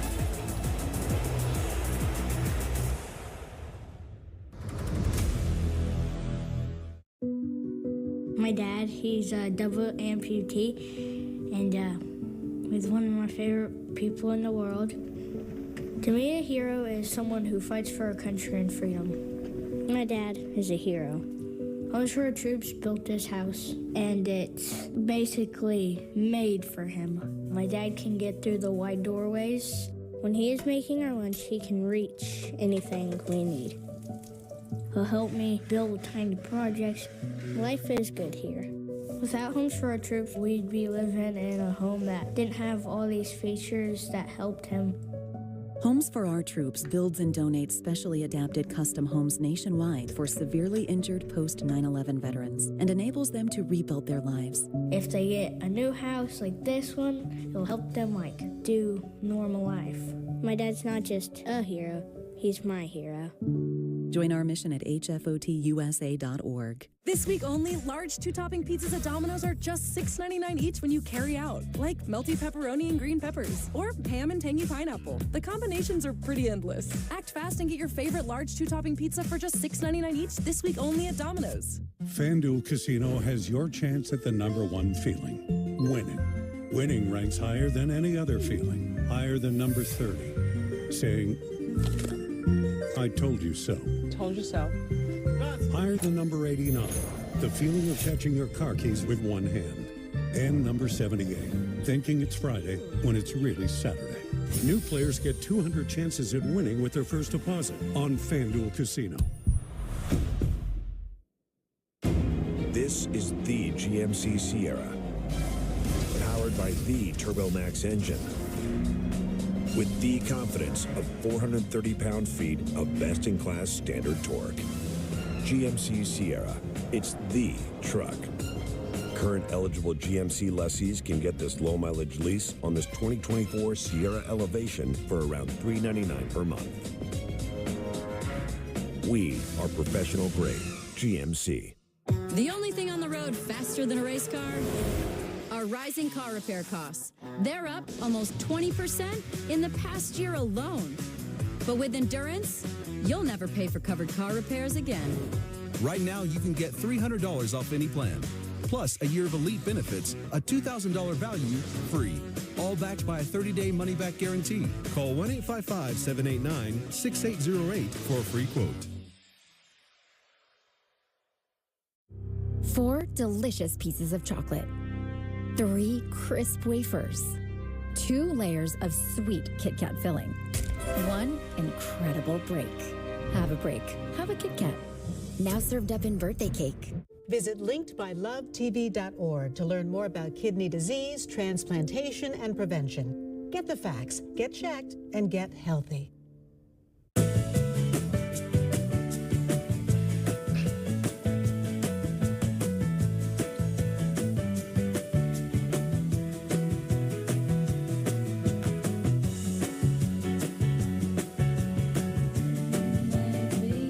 So that's Nancy Sinatra. So what we have to do, Anthony, is you have to get really creative, and instead of Nancy saying bang bang, put Mike Breen's bang bang in there. I think it juices up the song. Might be easier to do with the share version. Yeah, it would be. How about this? In Philadelphia right now, they're pulling their hair out. Oh, I can imagine being a talk show host right now. Did you hear this, Peter? The last 2-minute report has just been released. Now, for those that aren't familiar, the NBA does this to torture people. They go over the last 2 minutes of a game and they tell you the calls that they got wrong. Nothing they'll do about it, but they just tell you the calls that they got wrong, I guess, for transparency. Well, here's what they got wrong in the last 2 minutes. OG Anunoby should have been called for defensive 3 seconds. Embiid should have been called for foul on DiVincenzo. Brunson and Hart both were not called for fouls on Maxey as they were trying to inbound the ball. And Nick Nurse should have been granted a timeout. Wow. So in Philly, you read that, and you know what it translates to? The Sixers should have won. I said it before. Maxey was clearly fouled twice, but Knicks fans don't want to. They're looking at it through blue and orange glasses. I get it. Even Spike said there was some contact there, but they let it go. Well, why? That was clear contact in a part of the game that decided the game. Now, as a Knicks fan, I'm glad that it didn't go against the Knicks, but as a basketball fan, it kind of sickens me. Well, and like what's going to happen? Obviously, they can't take it back, but don't expect the Knicks to get any borderline calls on Thursday. That's a good point. But that's just human nature, right? So that's out there. What do you think? They're in Philly. So what do you think those officials are going to do? They saw the last 2-minute report. They're probably got rabbit ears. So that's not going to work to the Knicks' benefit on Thursday. Can you explain to me though? I always why do they put this report out? It's such a bad look for everybody. Here's the thing it accomplishes, Peter. Makes the officials look like clowns, and it angers a fan base for no reason because you can't change it. Why are we putting it out? Yeah, I see no upside. It's like honesty that's not needed. Now, if you wanted to tell the officials that work the game, you give them the report. These are the calls you missed. Okay, but making it public is just like rubbing salt in the wound. It's like your wife already decided she wants the divorce. Which the divorce wife? has been signed. So you're going to keep going, huh? Sorry, that was bad. I apologize. You can't. I apologize. Well enough. I apologize. You're unbelievable. It's hard for me to say I'm sorry. I'm sorry. No, but you after the divorce is already settled. You know what? I'm just going to write her a letter and tell her that I cheated with her sister. No, move on. It's over. The divorce is done. Don't need to tell her that. What is the point? I don't get the point of reporting this. And also, I can't see whether or not there was contact by heart. Like I mean, it looks like contact. I can't see the level of contact, but I don't understand contact, travel. Something happened that was not just the play continues on. And, of course, if you're the Knicks, you're thrilled. You're a Knicks fan. You're not even thinking about it. But, man, it's hard to ignore that if you're a Sixers fan. What's their big station, WIP? Can you imagine what's going on there right now? I want the Knicks to win. The league offices in New York. Easily. I don't mean to produce on the fly, but, I mean, should we get Andrew Gunling on the show today again? This is a day after a big loss. I'd like to know his thoughts. Because I've had it. You want me to get Andrew for ENN? Yeah. Little Papa? Yeah, absolutely. I'm going to call him up. Let's go to Michael in Long Island. Like everybody on the show can do that. No. You make it seem like, no. But not everybody can have dinner with him. He went to dinner with them. We were invited. So Michael in Long Island. Michael. Hi, Michael. How you doing? Good. Thank you for taking my call. You got it. I understand you're on basketball, but I'd like to get a baseball point across. I'm 63 years old, a big Met fan. Same age. Certainly not a Yankee hater, and I consider myself an educated sports fan. I disagree with saying I didn't call it say to bench Judge, but if a star player is not playing well, Michael, I think you should absolutely bench him. I mean, there were times in Stargell's career, early in his career, he was horrendous against lefties, and he was benched often. Mattingly signed a $19 million contract in '91. He was benched during the Alvaro Espinosa years. Manta was benched at one time for not hustling at a ball from Casey Stengel. But Michael, wait a minute. Are you talking about sitting a guy for a game? I'm fine with that. These people want him benched, not to play. No, you can't. Money's a big part of the game, and Judge is a superstar. But if your star player is not producing, and I understand you guys made points of what do you have on the bench to replace him, there has got to be an avenue besides just let's get it. I mean, maybe sit him for a couple games, get something out. But star players, in my opinion, I'm old school, and I understand everything's about analytics now, and it's all a different game. And again, money's a big part of it. But a manager should be able to bench any player at any time. For a game, but I don't think anyone disagrees that for a game, people should have the right to bench them. But also, I want to know, and I know he wasn't saying specifically you should bench Judge, but when a player's struggling to hit, it's not Judge's lack of effort. You're not trying to teach him a lesson. He just can't seem to get it going.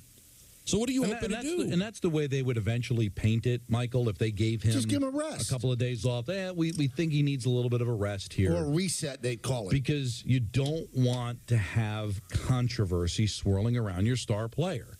But the backup outfielder on the Yankees, Don, is Trent Grisham. He doesn't have a hit. So it's not like you're going down the line and putting in Juan Soto. Soto's playing right.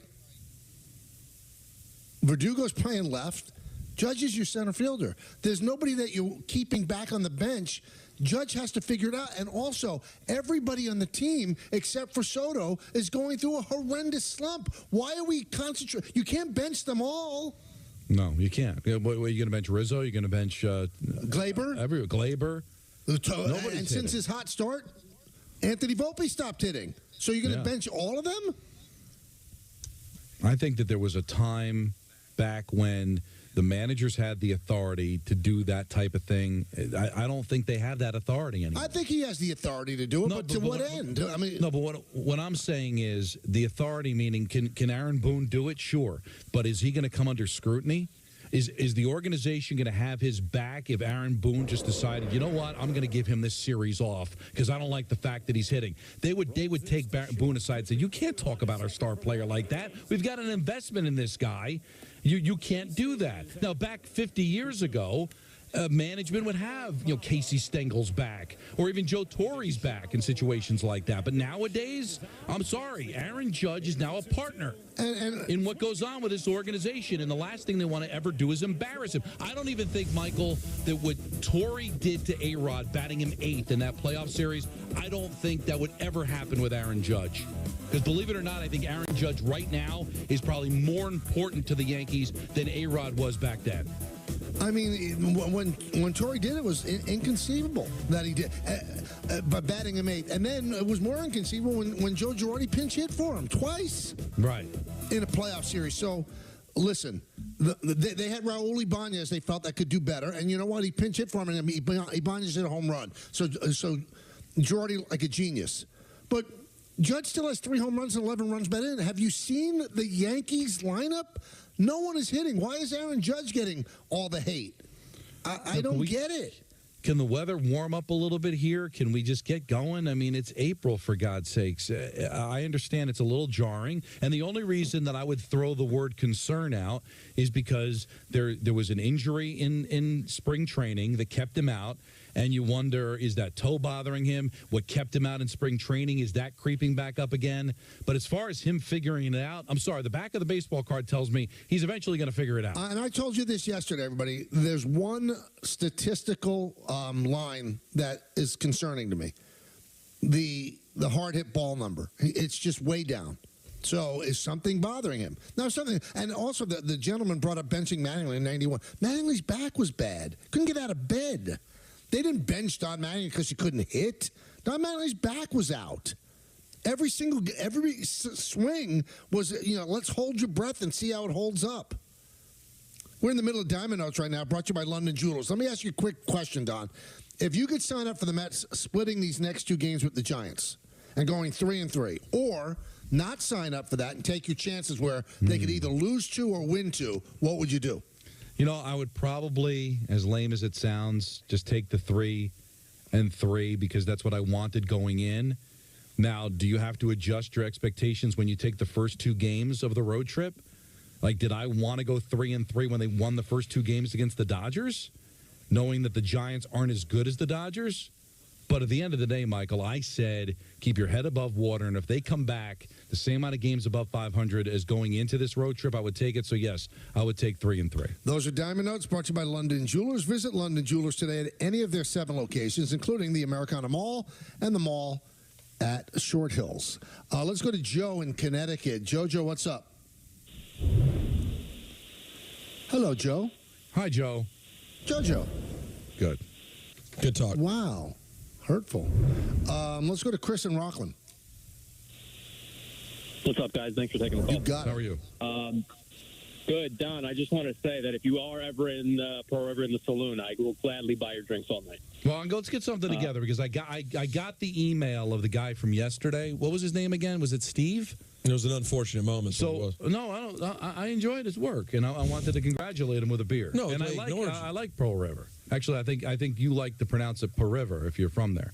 But let's get together, Chris. Well, I'll get your email. Put them on hold. I'm going to get a whole big bacchanal going in Pearl River during the summer. What do you say? Love it. All right, good. Know it.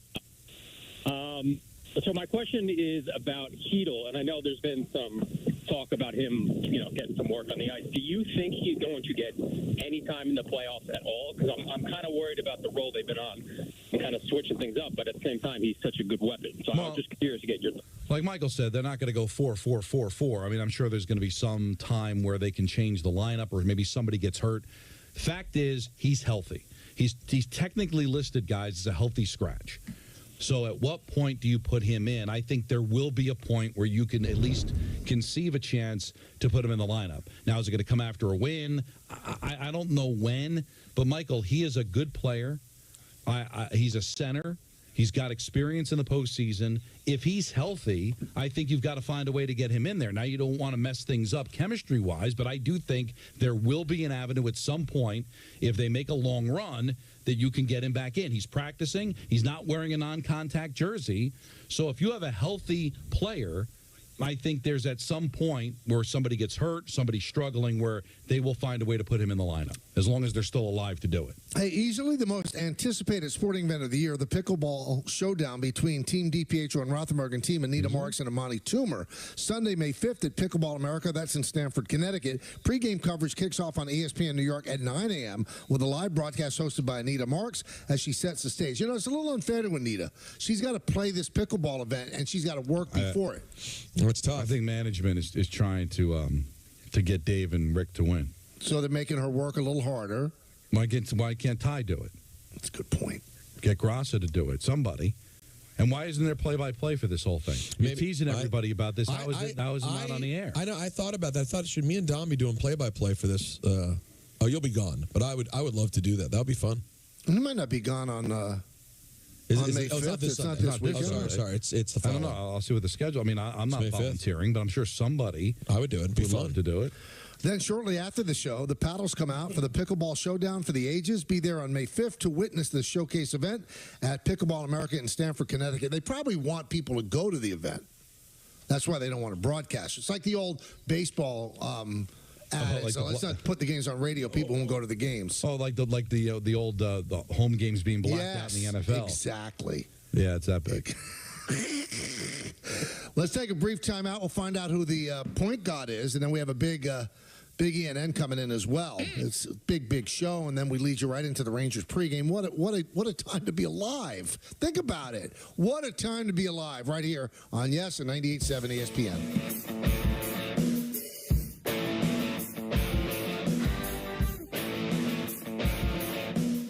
The Michael K. Show on Yes is brought to you in part by Audi, the official luxury vehicle of the New York Yankees.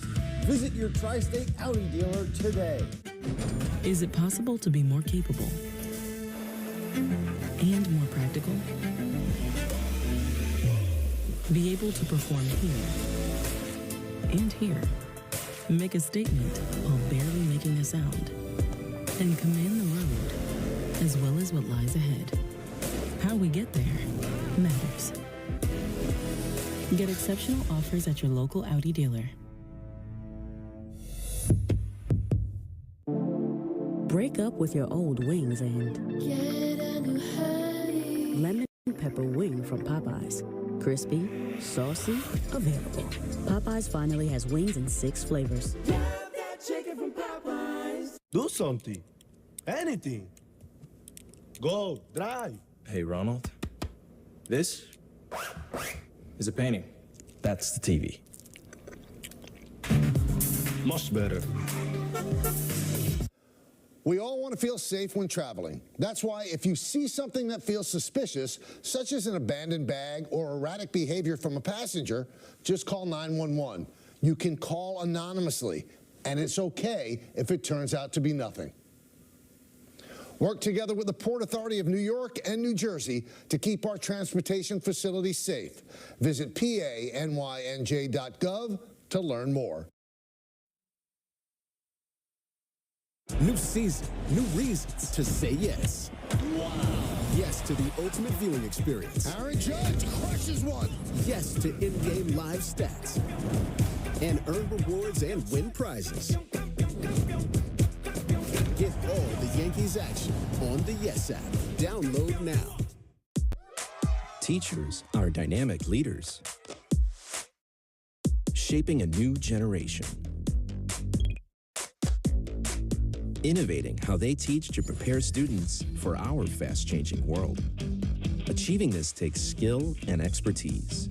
They're tireless explorers, creatively discovering a universe of solutions. Telling stories, experimenting, inspiring, mentoring, connecting cultures, and connecting with each other. Leading by example. Experience the unique joy of helping students thrive. Teaching is a journey that shapes lives. Are you ready? Explore teaching at teach.org. HCM is a serious heart condition affecting as many as 1 in 200 people. Like me. And me. I was still short of breath on my beta blocker. So I talked to my cardiologist. And asked about treatment advances in HCM. That talk made a real difference. It gave me new hope. Talk to your cardiologist today. Visit hcmrealtalk.com to learn more. If there's one thing we like, it's choices. And your Ford dealer is the place to start. With a full lineup of vehicles and available powertrains.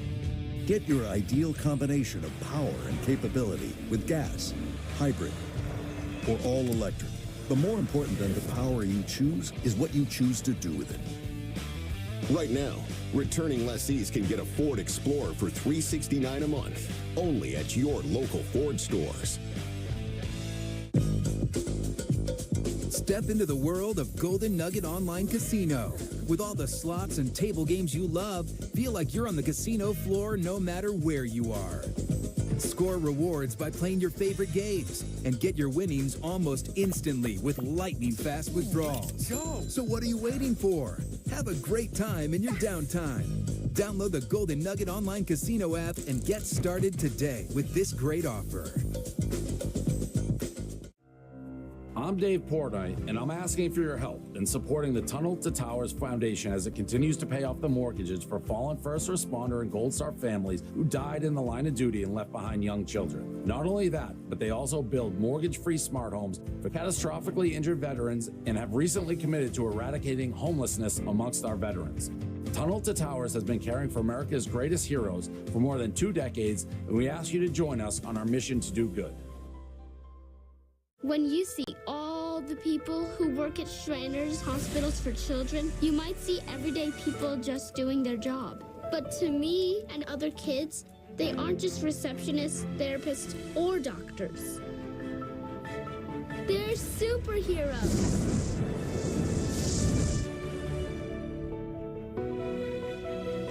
But these superheroes are only able to help all of us kids because of the support of people just like you who empower their abilities so we get the care we need to live our lives like super kids.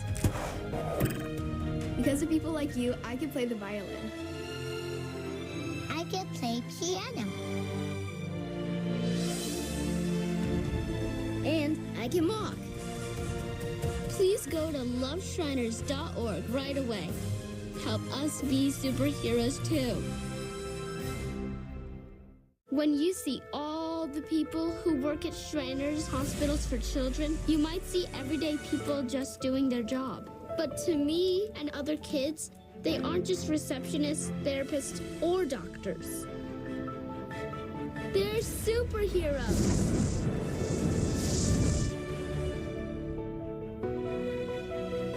But these superheroes are only able to help all of us kids because of the support of people just like you who empower their abilities so we get the care we need to live our lives like super kids.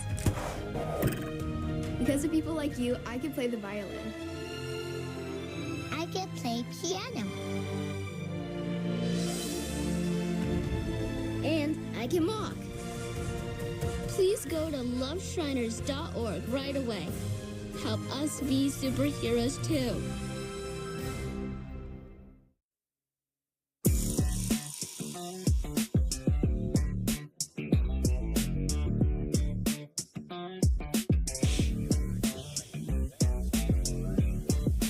Don gets it. Look at that. Kidding me? And yes, there was a Michael vehicle, correct? Yeah. So I need to bounce back tomorrow. You will. You're great. Oh, yeah, sure. I thought for sure you'd get it with the raise the roof stuff, or I didn't everything's say up for raise the roof, grab. so- Yeah. Yeah. The ceiling is the roof. The ceiling is the roof. So you're going to rip Michael Jordan too, right? Oh, we have. Yeah, we all did. No, not me. Let's go to the phones. Let's go to Brad in Staten Island. Brad, Good afternoon, guys. what's up? I just wanted I called earlier in the year, right before the trade deadline, and we were talking about how if the Knicks should get LeBron James or not. And I said he wouldn't fit well with this team because he doesn't have that lunch pail, hard hat attitude like that the Knicks have right now. They're diving for balls. They're just hard-working team, and I just didn't think that LeBron James would fit well. And if LeBron James was on the team, then the building wouldn't be up for grabs yesterday. But you know what, Brad? I respectfully disagree. He's a lunch pail player. I mean, I wouldn't look at LeBron James as a finesse guy. If he was on a team like the Knicks, he'd adapt the same sort of attitude. Now, the vibe would be different because the star wouldn't be Brunson, it would be LeBron. But to say that he's not a lunch pail guy, I mean, well, what about his game would elicit you thinking that he's soft? I don't get it.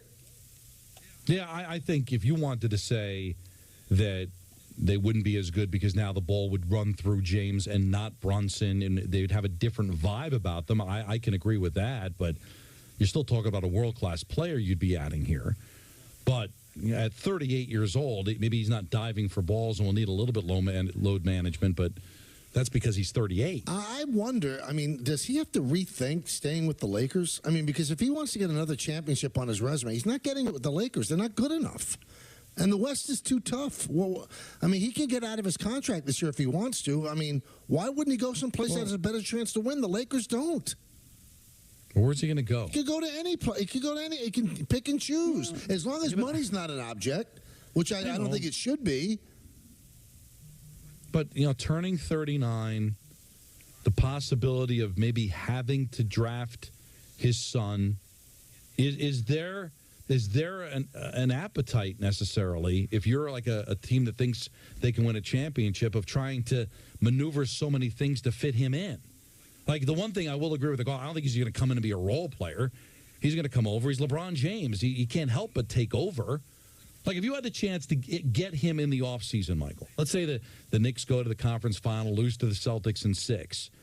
Is LeBron James the missing piece? No, but I think it would get them closer.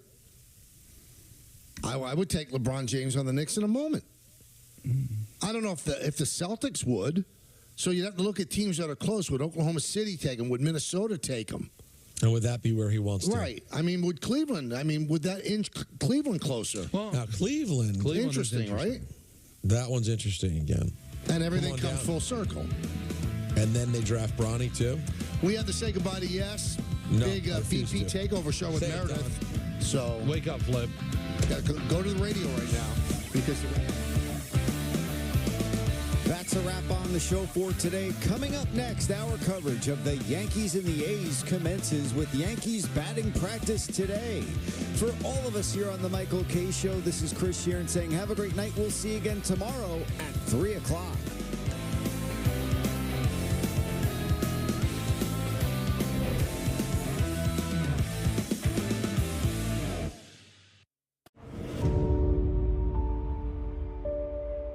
It's gonna feel like home. It's going to be electric.